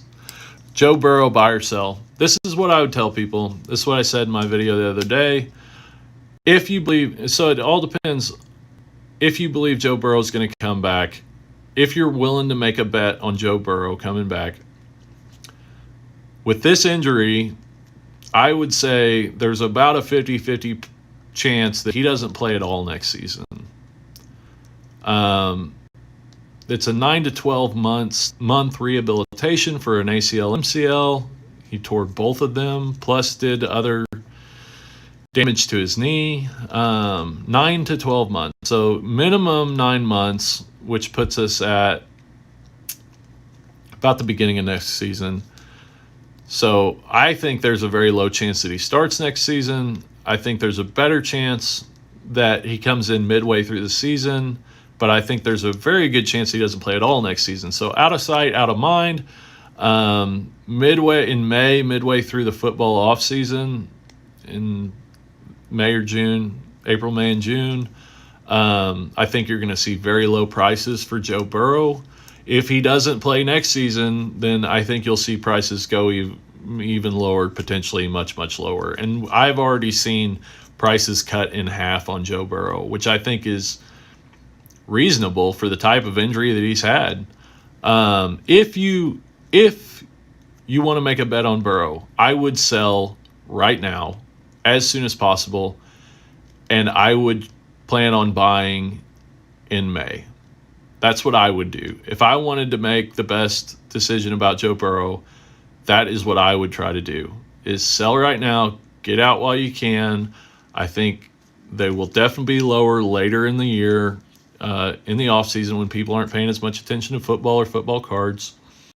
There will be some great buying opportunities if that's a bet you want to make, and it is a bet, it's a gamble. But you can buy them a lot cheaper probably in May than what you can sell them for right now. So that would be my opinion on Joe Burrow. Buying or selling injured player cards. I think both are relevant. Both are very relevant. It's very relevant to look at an injured player and decide how exciting you think that player is, what you think that player's potential is. Get into the news and read about them, find out what's going on with them, and decide what you want to do if you're wanting to make a play on that. And I do consider a lot of these more of a bet, a gamble, a risk. There's a risk and a reward there. Yordan Alvarez had an awesome rookie year. He was injured last year, and his cards got really low. And I've seen a lot of high-profile buyers, guys that I watch that buy a lot of modern stuff. I saw them about a month to 6 weeks ago start buying up Yordan Alvarez and started looking into it. Yeah, he was injured. He's coming back. That's the bet that they're making, is Yordan Alvarez is going to come back and he's going to have a good year and his cards are going to go up. And so there again, if it's baseball, and then in January is a good time to look at some of those players and decide what you think. But I definitely think that's a good play to make, because you can buy low, and if they don't have a great year, then you're not out a whole lot. If they have a great year, then you could potentially make a lot. I think the risk versus reward is pretty good. I think anybody that's overlooked is a better play than people that are in the spotlight. Like, how much better can Fernando Tatis do than he already has? I don't know. I would say not much. Not that there's not still headroom in his cards. Again, if you buy in January and you sell in August, and he has a good season, then you're probably going to make money. But, he's a superstar. He's one of the most highly touted stars in baseball right now, and his cards sell for a premium. I don't think there's near as much opportunity in a guy like Fernando Tatis as there is in a guy like Yordan Alvarez. There might be less risk in Fernando Tatis, but considering how high his cards sell, I don't know that that's necessarily true either. Jesse Nunez, I don't want people to get burned, but this hype train needs to chill and start coming down. Yeah, I agree. I completely agree. I don't want people to get burned. I don't want them to lose money. It's not all greed. It's a lot of people that have really good intentions that get into the hobby. Maybe they've been gone for a while and have kind of fallen out of touch with what's going on, or maybe they're just new. Maybe they're young people with, that have just gotten in. But it's not just people out there chasing money that are going to get burned. It's a lot of people that make buys on the players that they believe in, maybe don't completely understand the risks associated in the market. And with hype, hype is very intoxicating, and it is a lot of fun. So I'm kind of torn, because right now is super exciting. It's a super exciting time to be in sports cards, but at the same time, this market will come down at some point in time. There will be people that lose money, and there will be people that lose a lot of money. Gosh, I saw, oh man, I've seen so many videos hyping players and so-called investments and just guaranteeing, this card is going to be worth some ungodly amount of money. Like, trust me, I know. Like, no, you don't. Nobody does. I'm not going to say that I do. I will never say that I know what's going to happen with a sports card. I will say, with the production numbers, the amount of cards that are being produced and are being graded in a PSA 10 over the last 2 years, that all market metrics that are used to judge what happens in the sports card market would identify that scarcity matters, and that the population of PSA 10s from the last 2 years are drastically overvalued for how many of them there are. That's the only way I can put it. It's tough for me to say that the hype train needs to chill. I hate that, but it is so much fun. It's definitely less risky for people. If there's not as much hype and cards are kind of valued more based on actual, numbers. But it is super exciting. So I understand where you're coming from, Jesse, and I do agree with you. So these are the Ichiro rookie cards. I don't want to get too far off on a tangent with the hype train, because I could sit here and say some things that I really don't want to say, and that maybe I'd regret because I don't want to alienate people. And it's not because I want to make everybody happy. It's just I don't want to make people feel bad. I don't want to alienate people. I don't want to call people out on their BS, even if I think it's BS, because I don't think that it is the right thing to do. I don't think it's good character in any situation to talk bad about people. If you don't have anything good to say, don't say anything at all.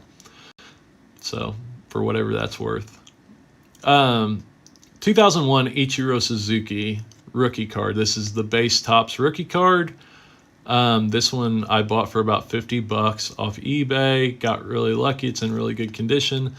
I would expect this to come back in at least a 9, and I do think it has potential for a 10. It is a little off center. It is not perfect around the edges and the corners. It is very close. It is not completely perfect. But these are very condition sensitive cards, and like I said, a lot of times PSA will take that into consideration. This card, because of the condition sensitivity of these cards in a PSA 10, sells for about $1,500 right now. So, you can pick these up for $30 to $50 if you really pay attention to what, the condition, and you can get some good ones. There's a lot of potential here. 9 and a 9, these sell for $150 to $200, so I would expect to make money off of this card. It could come back in 8, sells for $60 in an 8. If it comes back in 8, maybe I lose $10, maybe 20, But Ichiro's going to get basically almost a shoe-in as a first-year Hall of Famer, first ballot Hall of Famer, and I think 2023 is when he's eligible. So picking this card up for $50, if it was still a $60 card, it's like 8, when I would get it back and look at selling it, then yeah, maybe I'd lose $10 or $20. I don't expect this in a PSA 8 to still be a $60 card 3 years from now. I would think of it to be in a PSA 8 more of a $100 to $120 card, maybe a little bit more. There are other versions of this. There was a set that you had to order called Home Team Advantage that had another gold label up here. There are very few Home Team Advantage PSA 8s, and I have been buying those sets, trying to find one. These cards brick really bad, so when left in those factory sealed sets, they will clump together, brick up, stick together, and you have to be really careful peeling them apart. There is a technique for that, and I plan on making a video going through how to unbrick cards if I get some in that are bricked. I've got like 3 or 4 more of these that do have some surface damage from being stuck together with other cards. They also made a limited edition set of 2001 Topps that was on a thicker 20-point cardstock, and it was like a Topps Tiffany. It was like a glossy premium version of this card. Those are even more rare. Those were only sent to, I think, hobby dealers, and from what I understand, there's 3,500 or 5,000 sets produced, and in a PSA 10, I don't think there's more than like 20, if that, PSA 10s. So, that's my Ichiro Suzuki. That's my gold for today, as far as Ichiro Suzuki. Yeah, these LeMahieu's I want to send in for the beginning of the season, try to get them back. This is Bill Belichick's rookie card, 1991 Series 1, I think. NFL Pro Set, Series 1. Bill Belichick rookie card. NFL Pro Set is pretty much considered, especially in the 90s. The 89 is a pretty good year because it's a Barry Sanders rookie and several others. 91, there are very few valuable cards. This one is one. It's one. There's one card in this set that is very valuable. There's also an Emmitt Smith Rookie of the Year card that sells for about $100 in a PSA 10. This card in a PSA 10 sells for about $500. You can buy these boxes for about $20 shipped. I mean, $15, $20. So that's what I did. I bought 3 or 4 full boxes of these, and I pulled one card that is in good condition. These Bill Belichick rookie cards were the top card in the pack of every pack that I've opened, and I've found 6 or 8 of these. There's about 2 to a box. They're the top card in the pack, so they rub against the top of the pack, and they are very, very hard to find in good condition. I bought the best condition boxes I could find on eBay, and I got lucky. I pulled this one. Now, will this come back at 10? There's a shot. This is what I would be worried about right here. There is still a very good shot this comes back at 10. These are very condition sensitive cards. So, in the front is pretty much perfect on this card. So, centering, everything. So, that's a play. That's a weird, creative play that could potentially make a lot of money. But, like I said, I probably bought, I bought 4 or 5 boxes of this stuff. Now I set all of the rookies, all of the potentially valuable cards aside, and hopefully those, they're going to go up in value over time to a certain extent, But I probably spent $80 on boxes of 1991 NFL Pro Set. I'll spend $20, $30, $40 to get this graded and pay shipping charges and everything else. If it comes back a 9, I'll basically make my money back. The 9s sell for $100 to $120. It might go up a little bit. If it comes back a 10, then I've made 5 times my investment, basically. It sells for about $500 in a 10. 86 Topps Traded Barry Bonds is the other card that I've got set aside to send in with this third-party submission. I'm not going to send very many cards in. Probably these and maybe a couple more. I'm still waiting to get some stuff in and make some videos and see what I come up with that I might send in. These are at the $500 level. They'll be on a 20-day submission. It costs $28 plus return shipping. You have to ship them there, and return shipping, and you want to put insurance on everything so you protect your investment. But yeah, these are probably the cards that I'm going to send in for that. You know, those that are closer to that $500 range that I want to get back fairly soon. 1986 Topps Traded Barry Bonds. You can pick up Topps traded sets for about $30, $35 right now. But they are very condition sensitive. They're very hard to find in good condition. The Barry Bonds rookie here in a PSA 10 sells for about $300. The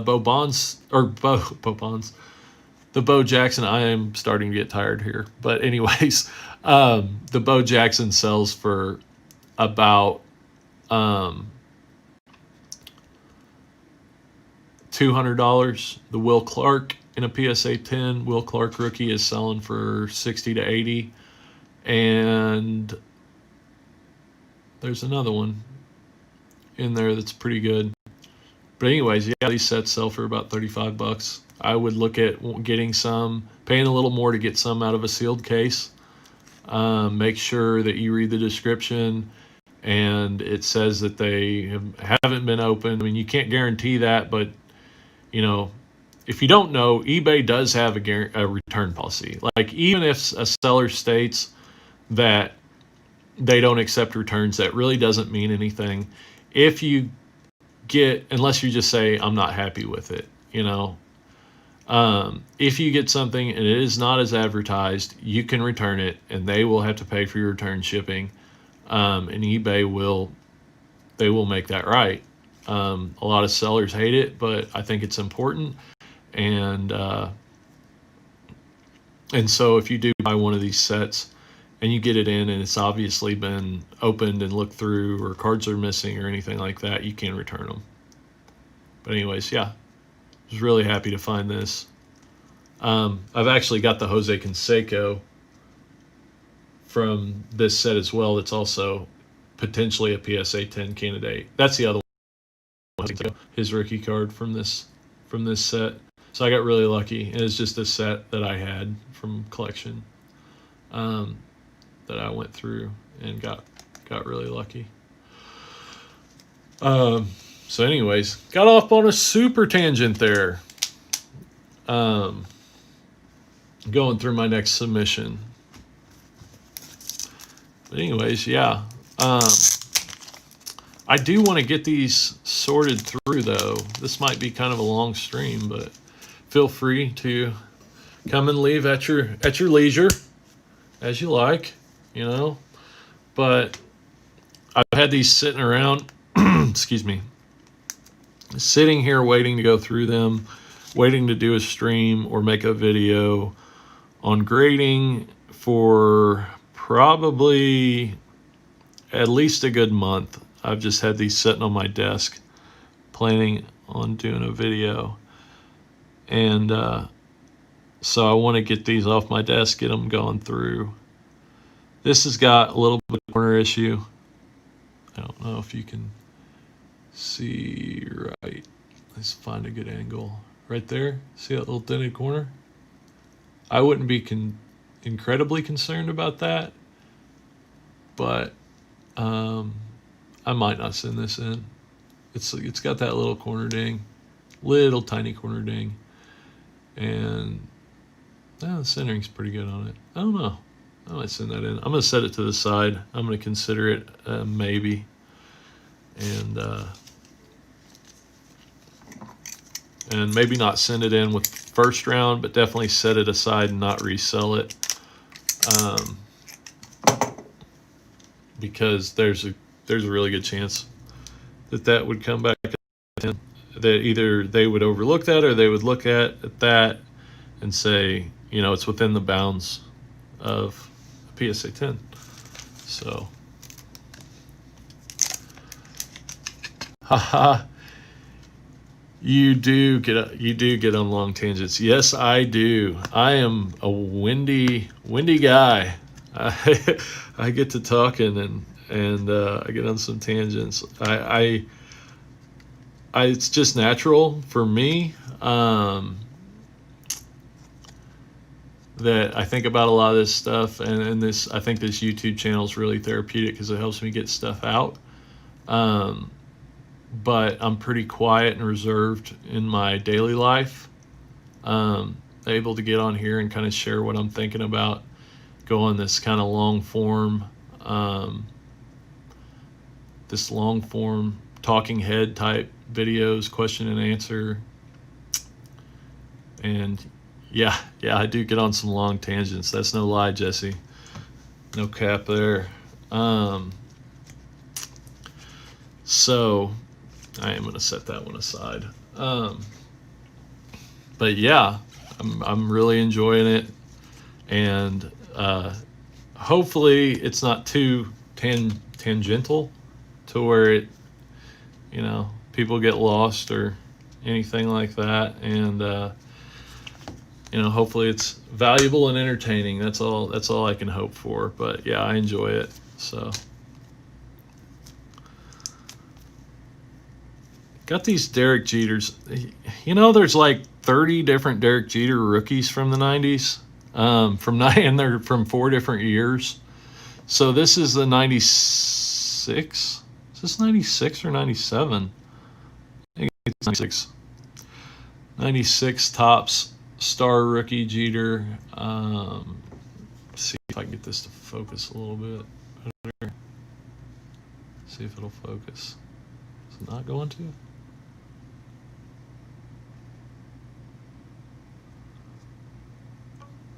Anyways, can't tell. It's got a little bit of a weak corner.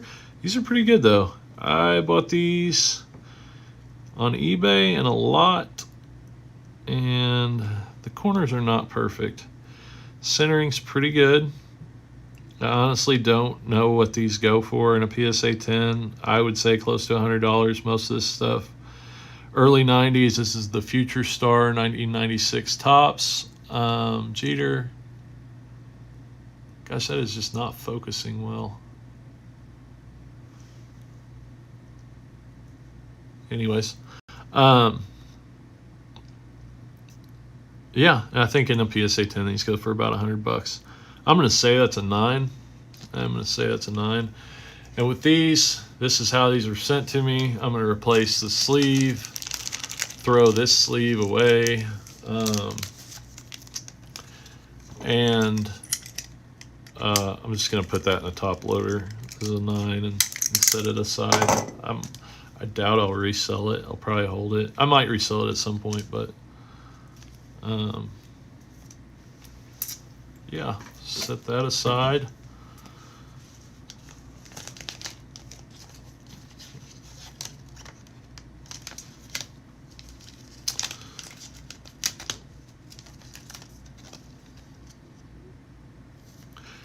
And so I personally prefer to buy stuff at card shows or card stores.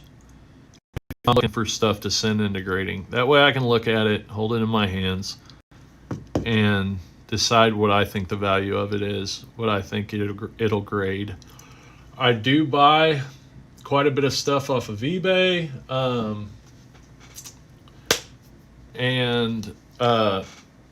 but there again, like that too, I try to look for stuff.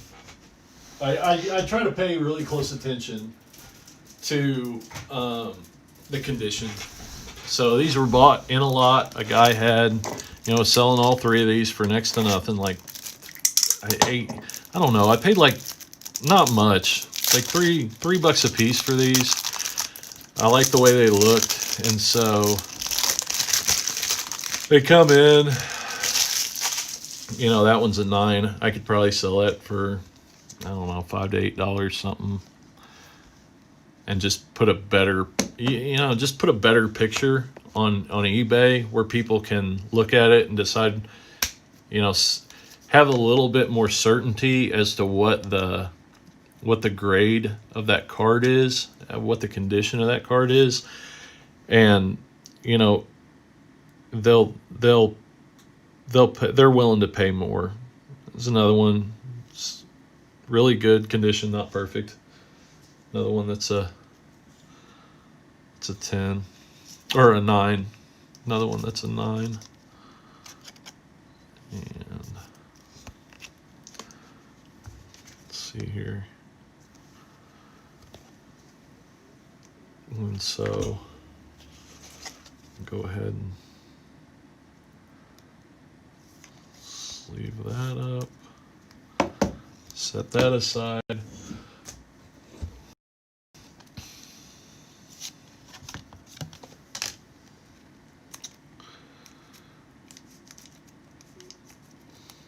I probably will at some point do 2 different videos on eBay. I'll probably do a buying on eBay video, and I will do a selling on eBay video. There is a lot of stuff, especially when it comes to selling, well, both buying and selling on eBay, that people don't take into consideration. So one thing, I bought these cards, like I said, in a lot. I bought 3 of these in a lot. But that was not the only cards I bought from this seller. So I found these or some similar, or some from this lot I found on eBay, and then I went into the guy's store, the eBay store, because they'll combine shipping, and a lot of times if they offer best offers, you can lump stuff together, as Mike would say on American Pickers. You can bundle things, other stuff from their store, send them a message or whatever, say I'd like to make this offer on these cards, and get a lot better deal. So I bought these, a bunch of Shaq rookies, some Kevin Garnett, a lot of stuff that's out of here, out of these basketball, all from the same guy. And the total offer that I was able to get them for, the total price I was able to get them for, was probably 30% less than had I bought them individually. I think I paid $100 for everything in this lot, including this 92 Shaq rookie, which had pretty good centering, but had some bad corners. I labeled that an 8. I think that would probably come back an 8. But yeah. Trying to see if there we go. That's better. Figuring out the focus on this. But yeah, so individually I would have spent, probably with shipping and everything, probably $150 on this lot. And by talking to the guy and clumping some different listings together, I was able to save 30%. And so that's just a little trick there. Jesse, I'm new, so I'm skeptical of LCS, local card shop, since you'd think that most people who pull a good card with high value potential would submit it instead of selling raw. Am I just overthinking it? No, I don't think you're overthinking it. I think most of your card shops, well, there's 2 factors to this. So one, yes, most of your card shops will submit most of the cards that they think will come back in a good value, or will come back a PSA 10. Now, when it comes to like patch autos and stuff like that, they are notorious for not coming back in great grades. They might come back 9s or 8.5s or 8s because they're very condition sensitive.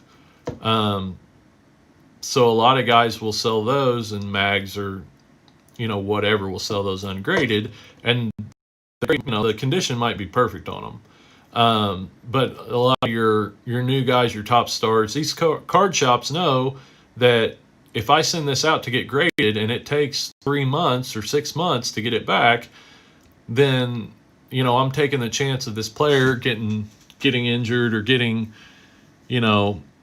or his stats dropping or the market just dropping, so they'll try to sell those cards. They won't get them graded, and they'll just sell them raw. The main thing, and I agree with you on that fact. When I'm looking at you know, my card shops or card shows, I'm looking more in that, you know, $5 to $50 range of raw cards.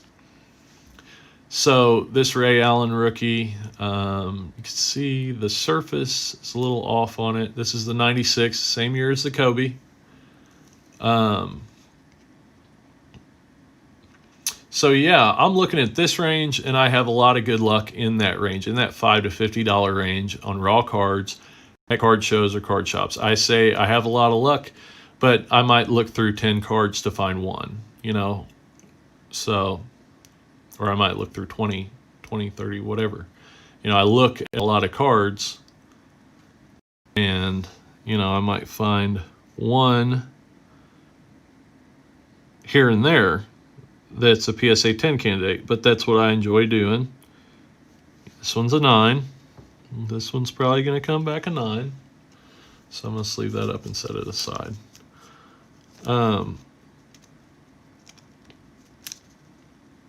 But yeah, I definitely think that most of your card shop owners, they know enough. Oh, Bonnie. Hey, I guess she left. I'll see you, Bonnie. Yeah, most of those guys are going to send. They're going to send a lot of stuff off to get graded if they think it will come back a 10.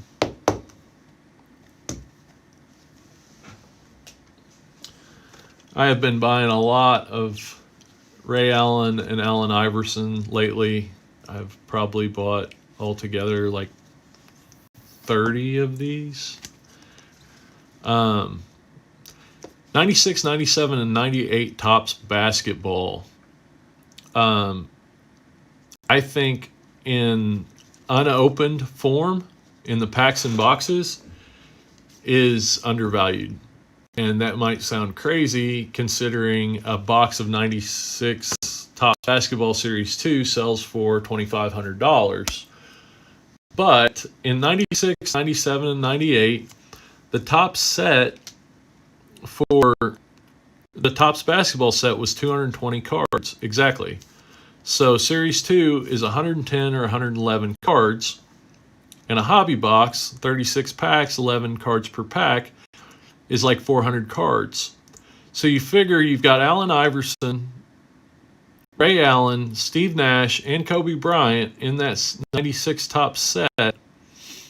You're going to average at least 3, if not 4, of each of these players in that set. So you're going to average 3 Kobe rookies out of that box. And the Kobe rookie in a PSA 10, I think, sells for $2,500, you know?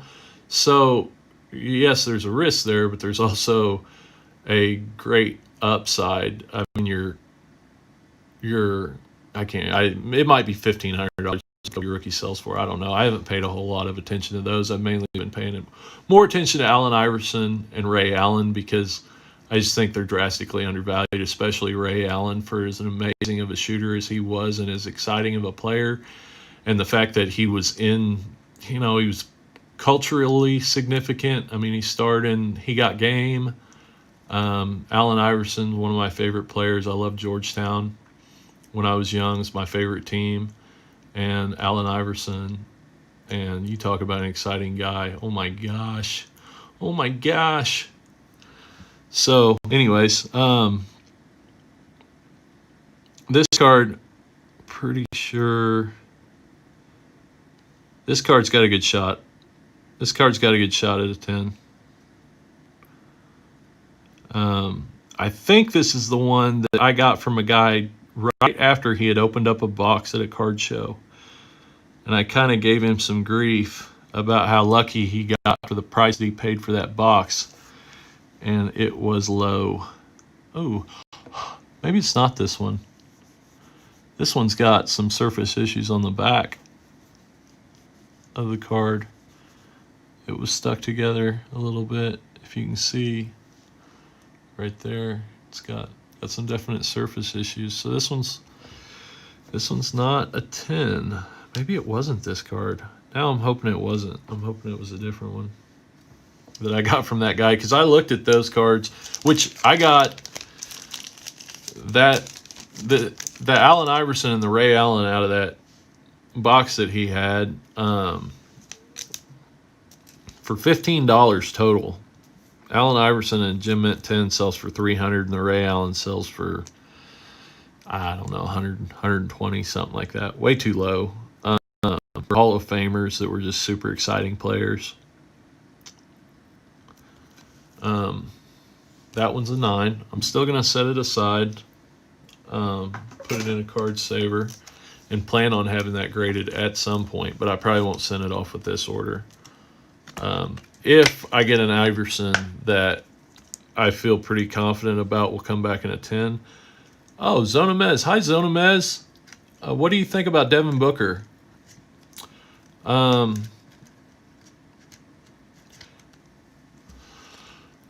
haven't looked really in depth on Devin Booker. I've been planning on it, but I haven't got too into him yet. I think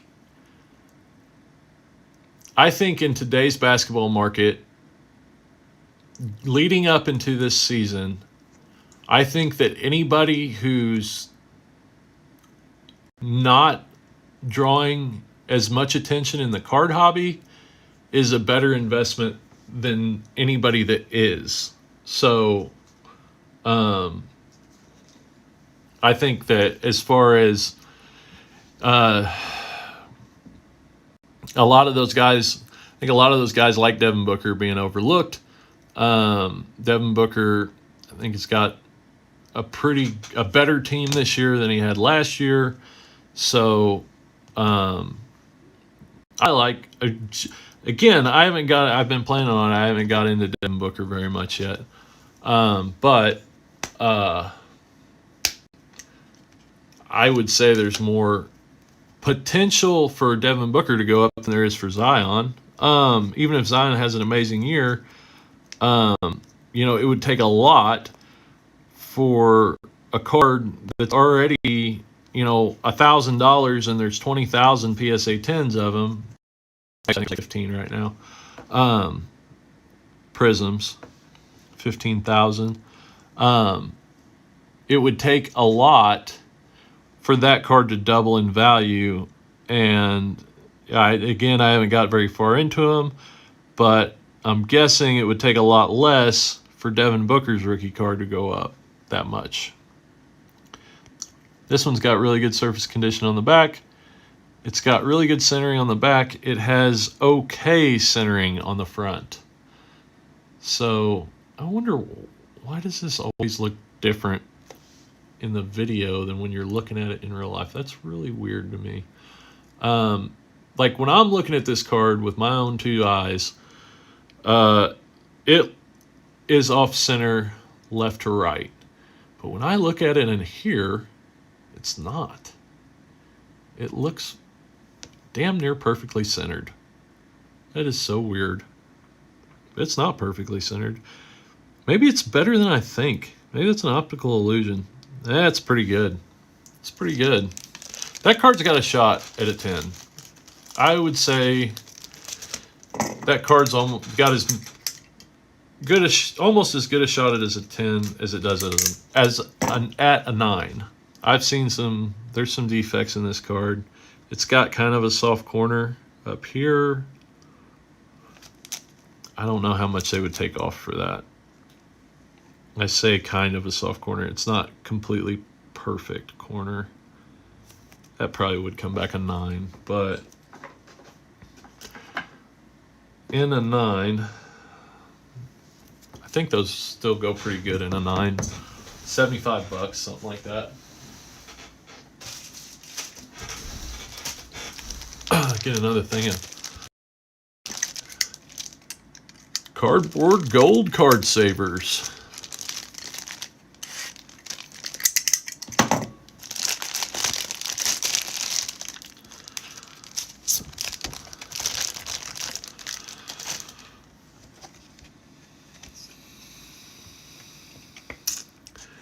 Jesse Nunez. Yeah, I don't think people think about that with some of the expensive cards like Zion. Prices won't grow as easy for him. Definitely. How much did that 2017 Donruss NBA pack cost you? $8. They were $8 a pack. There was 2 packs left, and the guy gave me the box because the box was empty. So, yeah, this guy is kind of a trend of guys trying to provide more pack offerings. So $8 a pack is basically pretty much what they sell for on eBay. But yeah, I thought that was a really fun. Yeah, it was definitely worth $8 for a couple packs. $8 a pack for a couple packs to have something fun to open. Clean up a little bit here. Have something fun to open, and it's got pretty good potential. There's some big rookies in that 2017 class.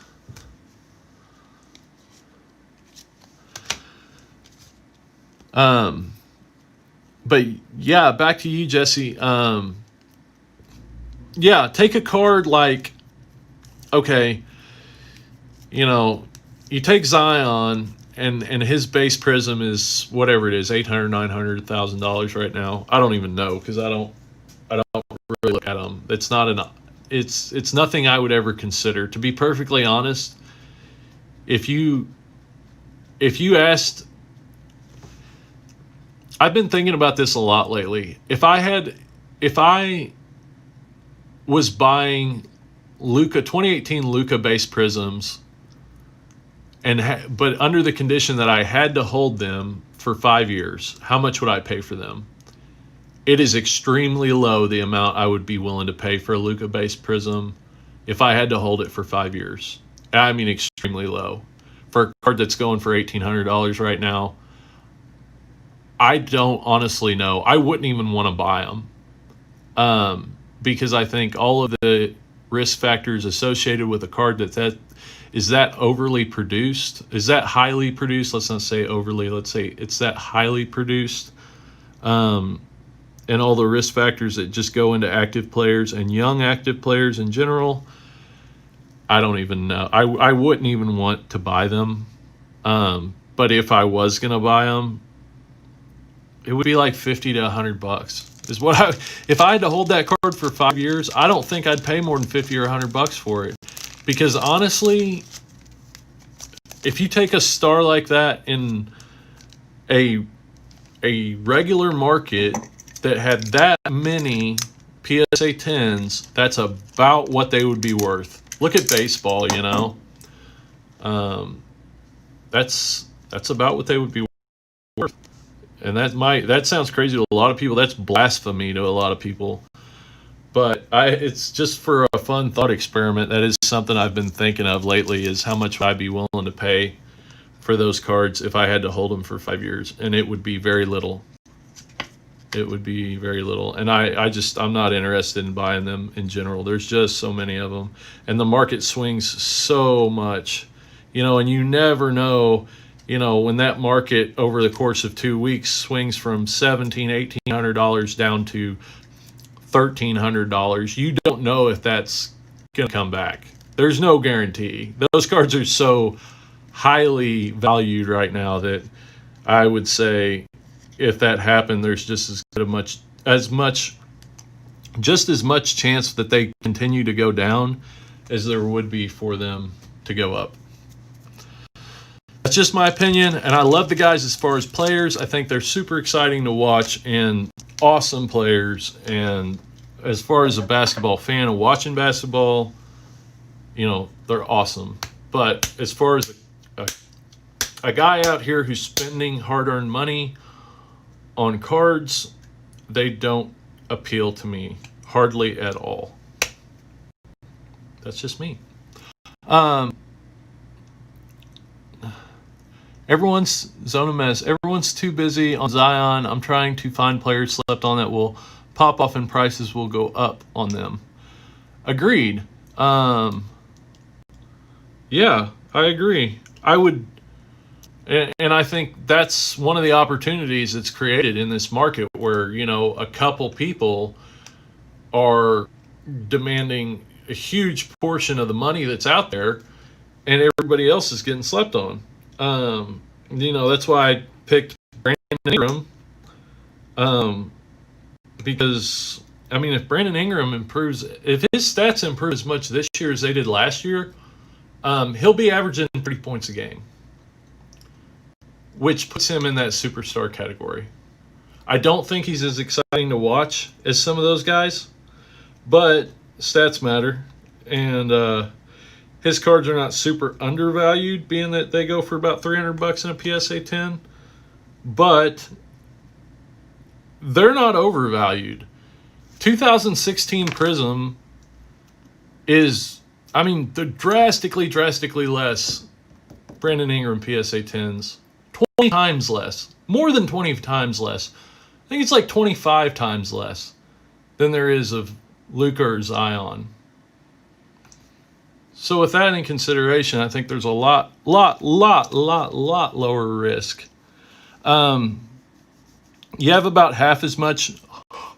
They're showing about half as much production with the in 2017 is what it looks like there was in 2018.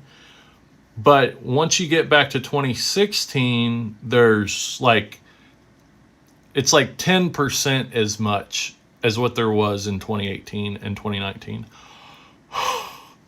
So yeah, that's definitely that is definitely where I would focus. I would try to focus in that 2016 or before guys,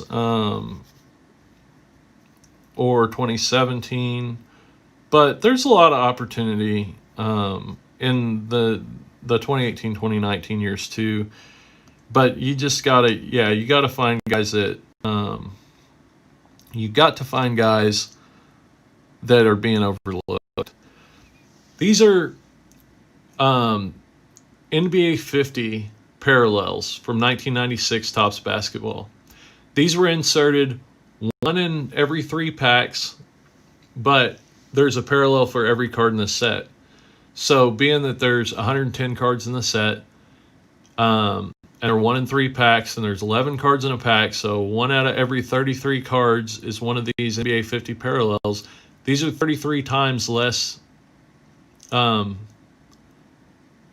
are 33 times less of these than the base cards, and they're not selling for that much more right now. And they're silver foil; they're more attractive. This has probably got a good shot at a 9. These Ray Allens, even the NBA 50s in a 9, don't go for a whole lot, but I think there's a ton of potentials. Now the Kobe PSA.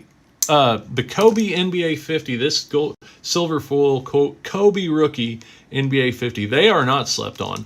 Those are $10,000. Those cost $10,000 is what they have been selling for. But the Allen Iversons and the Ray Allens, what you can pick them up for raw, and I think as far as, for me, the long-term potential of Ray Allen is just ridiculous. I think I can get these for less than $20, and in a PSA 10, I think these are around 300. I'm not exactly sure, but these are, not only was there less production numbers overall in those years, but these are very condition sensitive. They're 33 times more rare than the base cards, and they're not going for that much more money. Jesse, how overvalued are Luka cards? There's no way a base card with a high population should be going for $800, right? I get that buyers create the market, but that just seems absurd. I completely agree. Everything I know about the sports card market says that Luka's base prisms, and I don't mean to hate on Luka all the time. Like I said, I love watching the guy. I think he's an amazing player. I think the hype around him as a player is justified. But as far as when it comes down to the numbers for the market, those cards are extremely overvalued. Like, you take You know, there's 6 times more Luka base prisms than there are LeBron tops. There's 3 times more Luka base prisms than LeBron tops and tops chrome combined. There's actually less LeBron PSA 10 base tops than there are tops chrome. There's like 2,100 or 1,800 base tops and like 2,500 chrome, base chrome. And you know, population numbers, I want to say they're not everything. But in the long term, I really feel like they kind of are. You know, when you go back more than 30 years, population is absolutely everything. You know, it really is. That's those 1984 Fleer update Roger Clemens.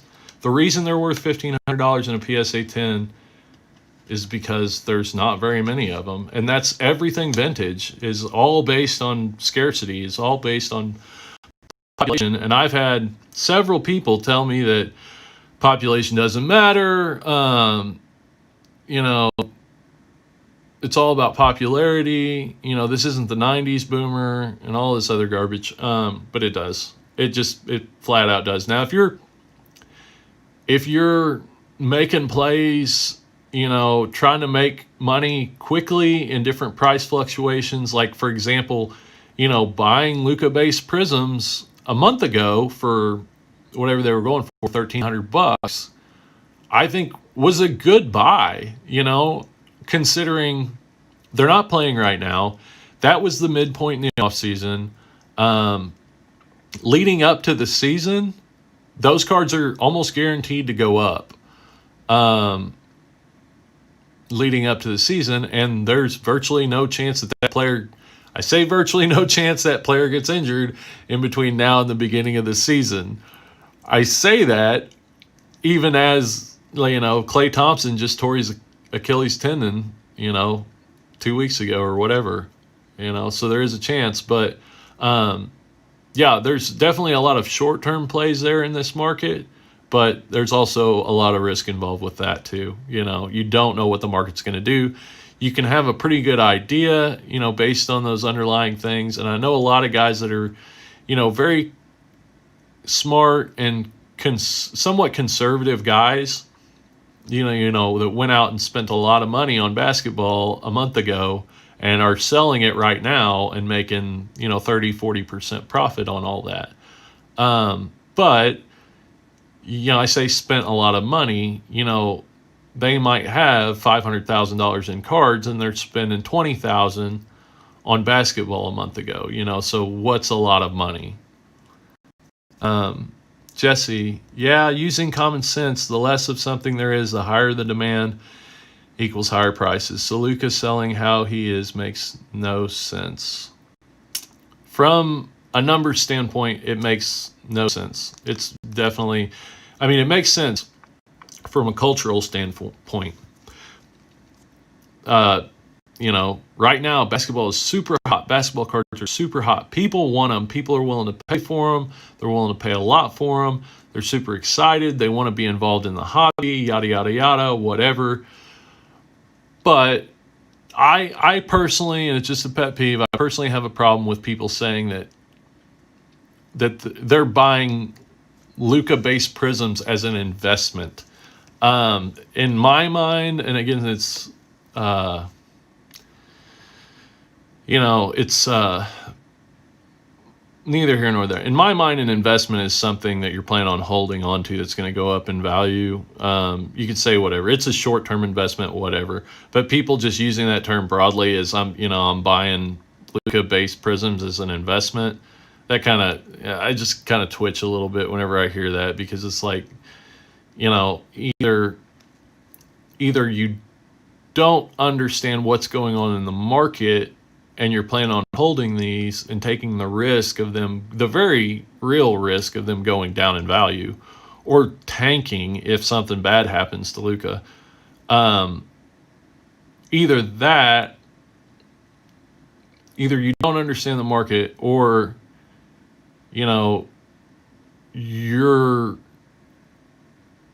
or you do, and that's just the blanket term is investment. And I think that's confusing to people. That's the problem I have with it, is it's in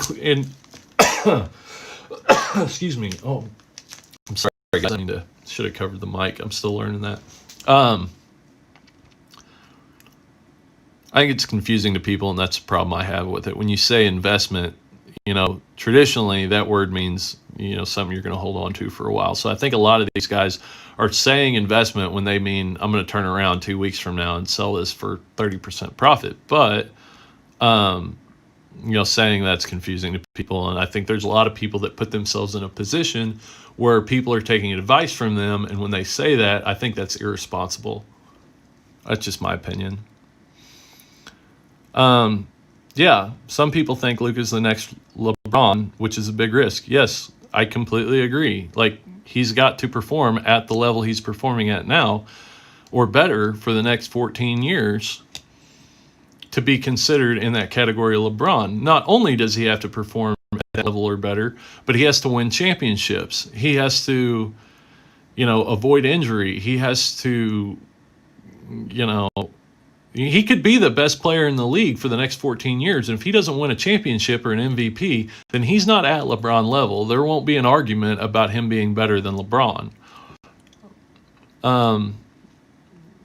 You got guys, James Harden, as much, in my opinion, even as fun as Luka is to watch, I think James Harden is a lot more exciting, a lot more fun to watch. If you just watch a highlight reel of James Harden, watch a highlight reel of Luka, yes, Luka is very exciting to watch. But over the course of a season, James Harden is making plays and has that potential of, a 50-point game every game, has that potential, and just making ridiculous plays that are just super exciting to watch. But James Harden cards, are not nearly as valuable as Luka-based prisms based on population, But he's been a lot longer, and that stuff fades. You can be that good. And once you're 4 or 5 years down the road, people aren't as willing to buy your stuff. You're not as big a deal. You're yesterday's news, even if you're an amazing player. And LeBron went through that, LeBron definitely went through that. Even though the market was lower then, it was only in the last few years that he's been looked at as, that there's been that argument between him and Jordan, so yeah, I think there's a lot of risks there. I've been trying to tone down I don't mean to focus on Luka all the time. Again, super fun to watch, awesome guy, awesome player. But that's just that's the card. That's the card that is, I don't want to turn a lot of people off, but that's the example. That is the state. That is the definition of what the hobby is going through right now.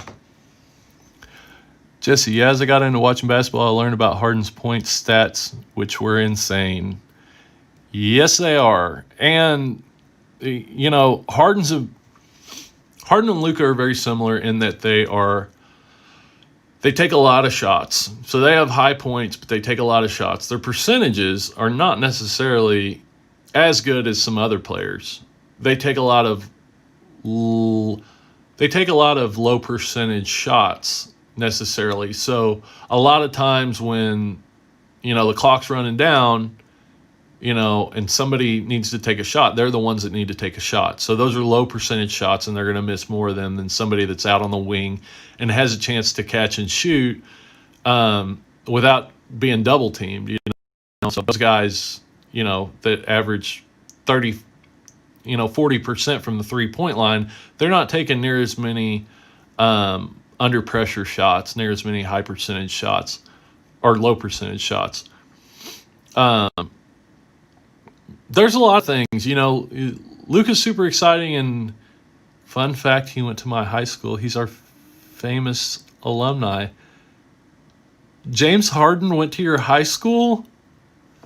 Huh. That's pretty famous alumni. I really like James Harden. I always have. I always just thought he was very interesting. kind of an understated play style, but also like super fun to watch. Man, when he catches that ball, he catches that ball, and he's in the open and kind of shows off a little bit before draining a three. Man, that is something to see. That is just super funny. Another one of those NBA 50s. Huh. Little surface scratching on the very top there.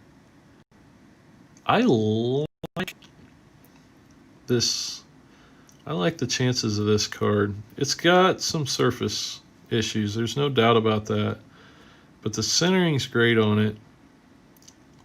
Another thing, when it comes down to it, grading is supposed to be mainly based off eye appeal. So, and you'll see that in that a lot of Gem Mint 10 cards will go for more money if they actually, even though they're both Gem Mint 10s, a card that looks better will go for more money, even though both a Gem Mint 10. Eye appeal is what matters. So this card has great eye appeal. Pretty good centering. It's a little off center top to bottom. That card probably gets a 9, but super clean. And for these NBA 50 cards, oh my gosh. I mean, oh my Lanta. I doubt I'll send them in to get graded right away, but I think there's, the chance, being the scarcity of these and how good a player Ray Allen was, I could easily see a PSA 9, one of these NBA 50s selling for $150, $200 at some point in the near future. Keep in mind, this year is the 75th anniversary of the NBA, and at the 50 year, and I'm sure they'll probably do it this year too, they come out with their they came out with their 50 best players in the NBA, and this year they'll probably do 75. And Ray Allen's normally top 30, top 35, best players ever to play in the NBA. So that can have an effect on card prices. There's a lot of things that can have an effect. And just get some cards noticed that have been overlooked. There's what they call a macro play. So Gary Vee will talk about this sometimes. I really like Gary Vee. I think he's an honest guy for the most part. I don't, whether he's good for the hobby or not, I don't really, it's not my place to say. But I like the guy. He's very entertaining. I think he's very knowledgeable. He's got some great advice. Does a lot of good things. And I think for the most part, he's genuine. He tries to be honest, and that's worth a lot to me. So anyways, Gary Vee will talk about his macro plays. So originally his macro play was sports cards, just in general. Like, he saw his kids starting to get into sports cards, and says macro plays that sports cards are going to come back in a big way. And that's what a macro play is. It's a big picture type play. So my macro play on 90s basketball is, and these guys like Kevin Garnett and Shaquille, Ray Allen, Allen Iverson, Dirk Nowitzki, Paul Pierce, Vince Carter, all these guys that premiered in the 90s that were super exciting to watch, super fun, is that, we've got a lot of young guys, a lot of young people that have entered the hobby in the last year or two, and their dads are paying more attention. I was in a card shop not long ago, about 6 weeks ago, and a guy came in with his kid, and they're Dodgers fans, and the kid's looking for Corey Seager and Cody Bellinger, and just buying some little $5, $10 cards. And the dad is, maybe he collected cards as a kid, maybe he didn't, or whatever, but the owner's talking to him, and he's telling him he was asking about National Treasures, which $500-$600 box, which is, definitely not nothing for a lot of people. And the owner's telling him about it, and he's being honest. He's like, yeah, it's a gamble. there's some amazing stuff in there. You could get a Babe Ruth signature out of there, or you could get a bunch of role players that, really won't even come close to, paying for what you pay for this box. And so he's like, all right, it's, but it's really cool. National Treasures is really cool. And they're getting ready to leave. The kid's got his $30 worth of cards or whatever. And right before they check out, the guy's like, let me get that box, and that $500 box of National Treasures.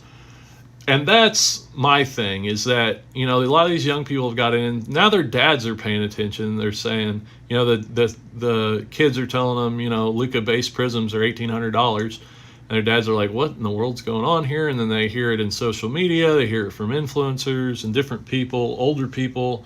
And, now they're paying attention. Well, these guys in the 90s, when they're growing up, when they're in high school or they're in elementary school or, in college or whatever, these were the guys to watch. These Kevin Garnett and Tracy McGrady and Allen Iverson, Ray Allen, Shaquille, and that 90s generation, Kobe, and that 90s generation of guys, those are the ones to watch. Those are the exciting guys. Those are the playmakers, the guys that changed the game in the 90s. Wow, this is in good condition. So that's my macro play, my big picture play, is that those guys are getting more and more into the market. And in general, those guys of that age are going to be more conservative, and they're going to be, well, not only they're going to be looking for guys that they found exciting when they were younger, but also, they're looking for guys that are maybe not as much of a risk. So yeah, I think even we've seen most of the market increase in modern cards over the last year, and really high profile, high dollar cards like the LeBron and the Jordans. I think that this 90s stuff, Kevin Garnett, Allen Iverson, Ray Allen, all of them, has a lot of potential in this next year or two. So that's kind of the play that I'm making. That's I would say that's the main place I'm looking right now for really good buys, because they just are so cheap. This Upper Deck SP Kevin Garnett, I think this is his rookie. Yeah, that's an excellent condition card, and I'm guessing a very low pop card in high condition, just because of, it's a metal card, foil card. Wow, that's a good looking card. I might send that in to get graded, and I don't even care what it sells for. That's just a super cool card. Another SP Kevin Garnett. Jesse, I'm new and was already looking at some side hustles, but was really pushed to get into it when I saw so many influencers talking about it. I see how sometimes that revival of the hobby can have cons. Yeah, definitely. It definitely can. I think most of the people like Gary Vee and, let's just say Gary Vee, like they're trying to bring people's attention. Like he's trying to bring people's attention to it, but he's definitely not out there saying, go spend 10 grand on, he actually was on Giannis and LeBron and some of those guys, but that was back when it was almost guaranteed to go up. Another beautiful foil rookie.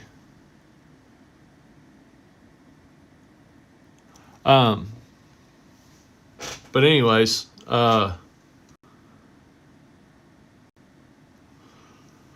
that's not his rookie. These are second year cards, I think. I think his rookie was 95.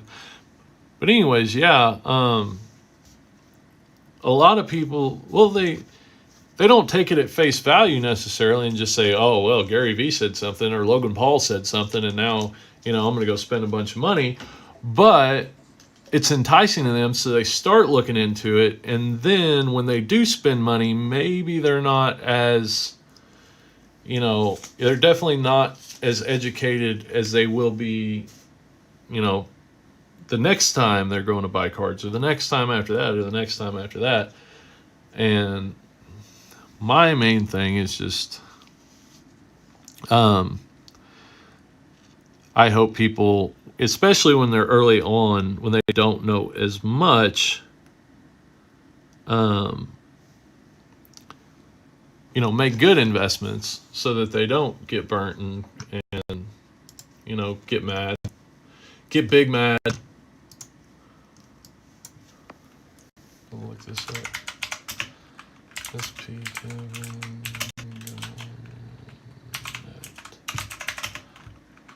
69.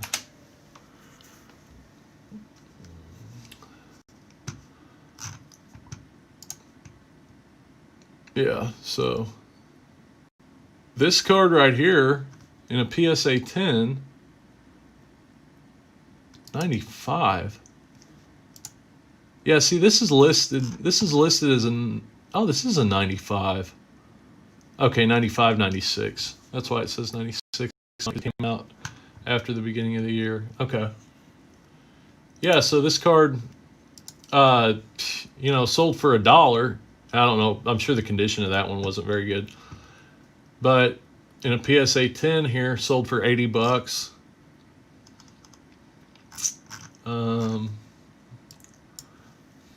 Let's just do SP Kevin Garnett.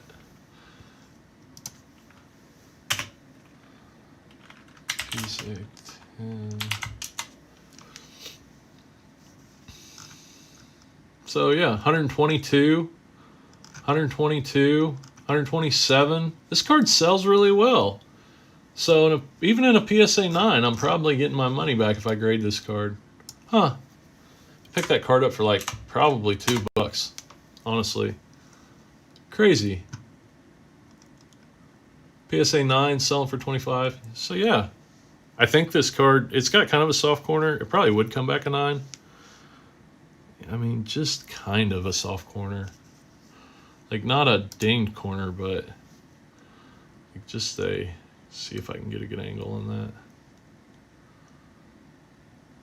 Yeah, it just kind of dips down there at the end. Right. There. But yeah, even in a 9, that card comes back pretty valuable. Huh. I will probably send that in. Those are really good looking cards. In my opinion, just they're going to be very condition sensitive. The fact that that card has survived the last 25 years in that good a condition is kind of awesome. Which it probably didn't survive the last 25 years. This card was probably pulled out of a pack of unopened product within the last 5 years, I would say. Not, but it's in really good condition nonetheless. So that just goes to show you, a lot of these, like I say, I probably picked that card up in that lot when it was all said and done. That it probably cost me $2 or $3, and it just so happened it came back in really good condition. So, I get it graded. I think it's got a chance at a 10. I really think it would come back a 9. But even if it came back a 9, I'm all right with that because, it's right now they're selling to where I'd make my money back in a 9. And, that's not to take into consideration what the value might go up over the next, year. That card in a 9 might, especially in the how sensitive it is, that card in a 9 might be worth, $50 a year from now. So you just got to take that all into consideration. Nice 92 Shaq rookie here. Golly. I thought when I looked at this guy's lots that these looked like they were just really good condition cards, but these are really good condition cards. He must have just been opening this stuff lately. Man, I got... Now, that 92 Topps rookie Shaq I got, I mean, it wasn't the best. It was a... it was a PSA 8, if that. You know, it might have come back a 7 if I'd sent it off. But these other cards I got from him, man, they're sharp.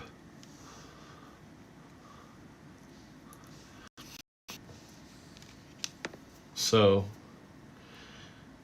and you know, like, you're buying those $2, $3, $4, $5 cards, and you get them back. You know, you send 20 of them out, and you know, half of them come back 9s and half of them come back 10s. You know, you spend $300 to get them graded, and you spend, you know, 50, 60 bucks on the cards themselves, $100. You know, and if 10 of them come back 10s and they're $100 a piece, I mean, do the math. I mean, that's $1,000 right there.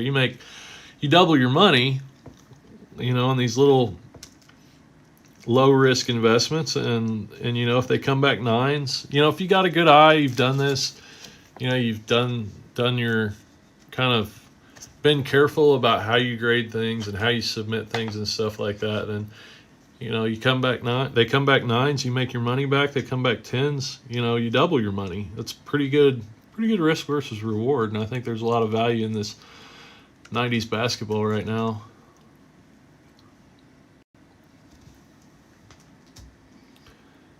Jesse, have to do some homework, but if you stay live, I'll definitely tune back in. If not, this was fun. Hope you have a good night. Jesse, thank you so much for all your contributions to the channel and the community. I really appreciate you being here and being able to talk with you. Yeah, do your homework, bud. Get some grades, man. Make that money. Have a good night, buddy. If I'm still on here, I'll see you later.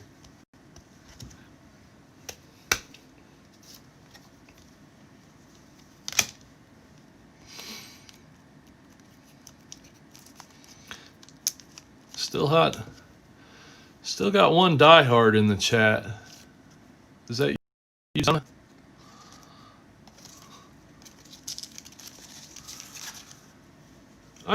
You know, I think at one point we had 4 viewers on this, which the way I look at that is a huge success. I'm just, you know, super grateful to have anybody, you know, tuning in and being able to keep me company going through this with me.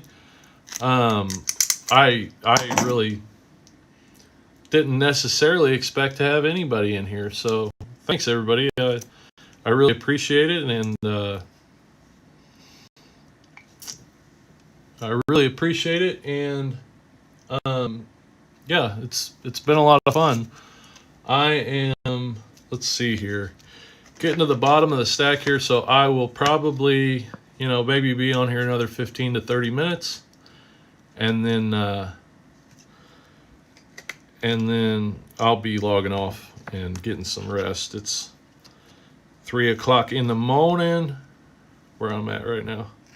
Actually, I didn't even really look at this card, but again, another card that, oh, it's got a little bit of a corner ding on the back right there. This little white spot, and I don't know how much they'd take off for that.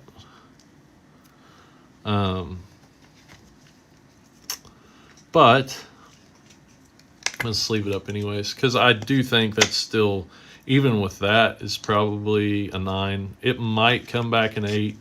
I wouldn't. It's not, you know, unless there was a big oversight, it's not going to come back a 10. But I'm just leave it up nonetheless, because it's a Shaquille O'Neal rookie card. And if you've never seen the movie Blue Chips, I highly recommend it. It's got Nick Nolte and Shaquille O'Neal, and it's about it's basically about like corruption in college basketball in the early 90s. It's pretty much what the movie's about. But yeah, super fun. It was made pretty close to Shaq's rookie year. I need to watch that movie again. I haven't seen it in a long time. But you talk about a guy that had a lot of cultural significance that a lot of people don't remember. I mean, Shaq had rap albums. He was in movies. I mean, early in his career, had Shaq Diesel.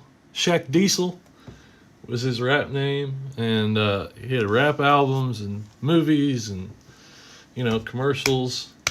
He started his own line of shoes that he sells through Walmart, and a lot of people clown on him about that. But Shaq's proud of that.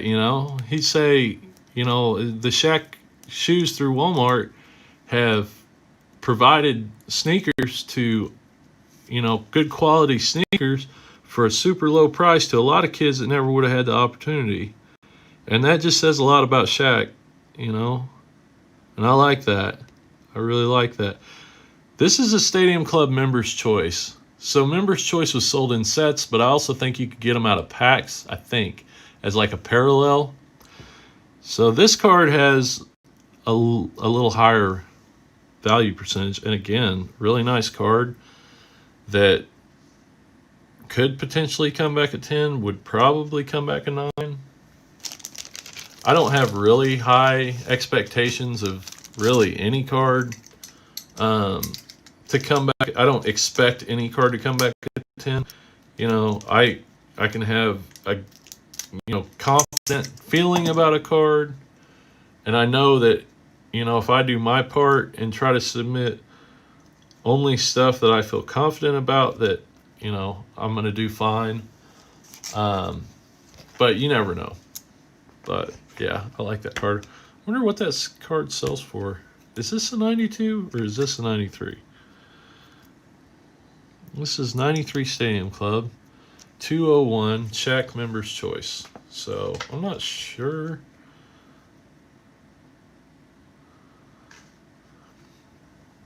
Yeah, that's his rookie.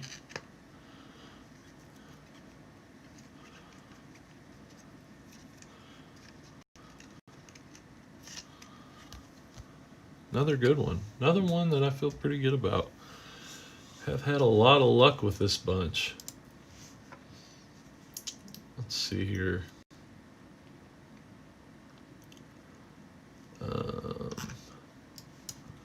We'll look this one up.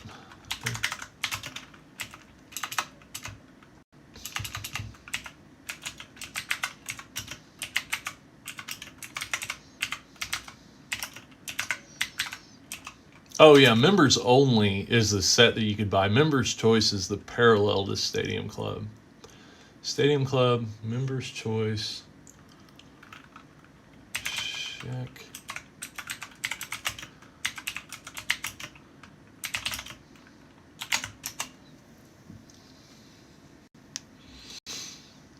So this card in a 10 is selling. Here's one for, wow, it's all over the place.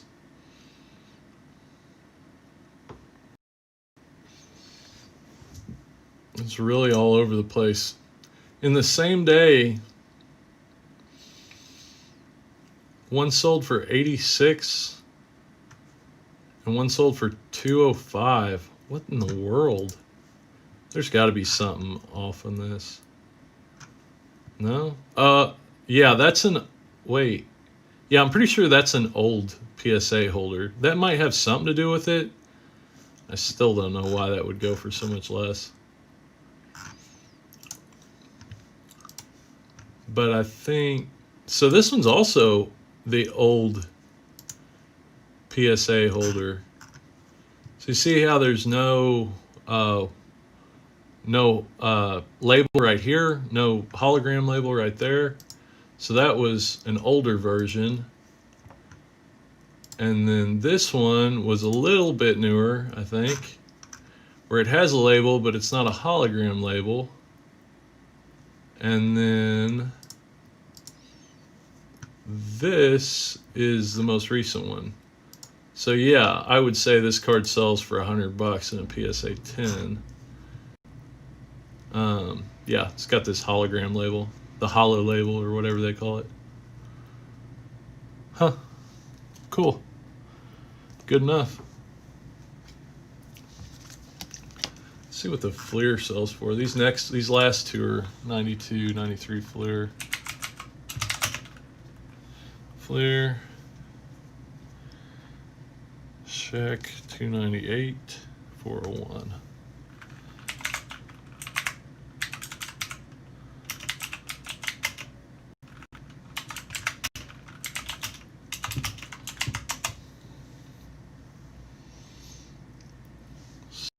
So, sold items, yeah, 120 bucks.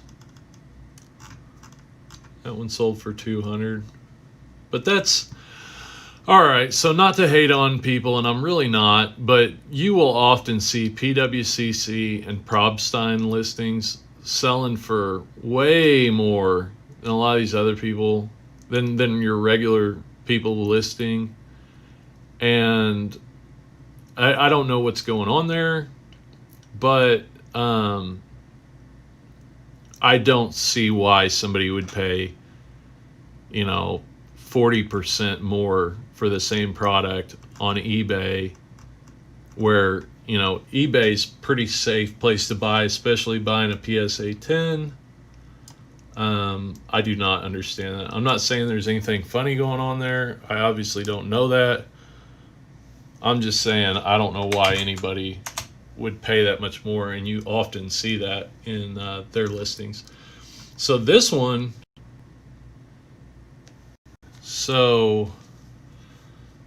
let's see here. This one's going close to 300 bucks here recently. That's cool. So this one's going for about 130 and a 10. This one's going for close to 300. So let's see what the condition of these is like.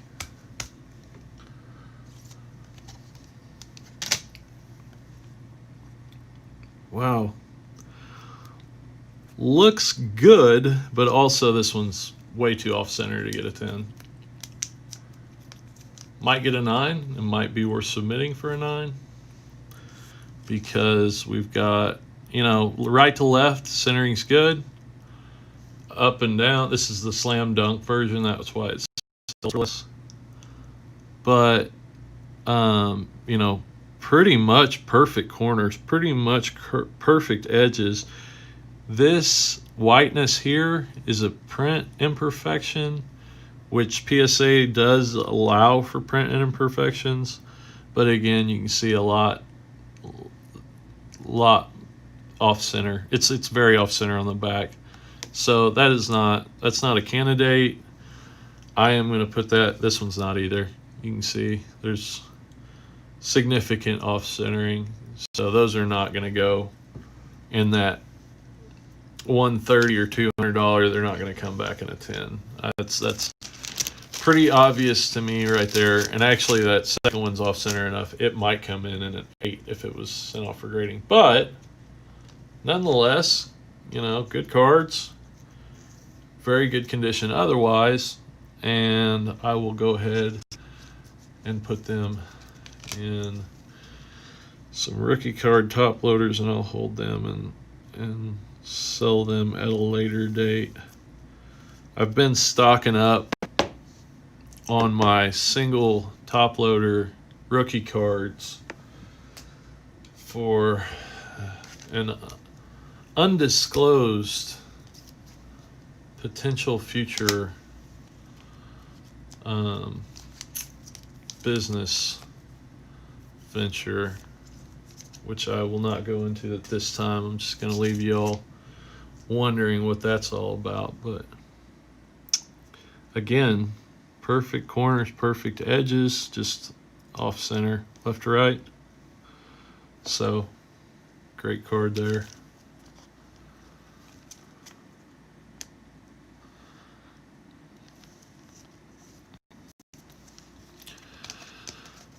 All right.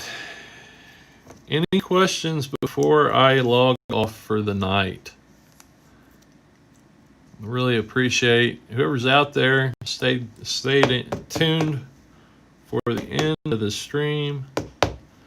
I really appreciate it, and hope you guys have a wonderful rest of your night or day, depending on where you're at.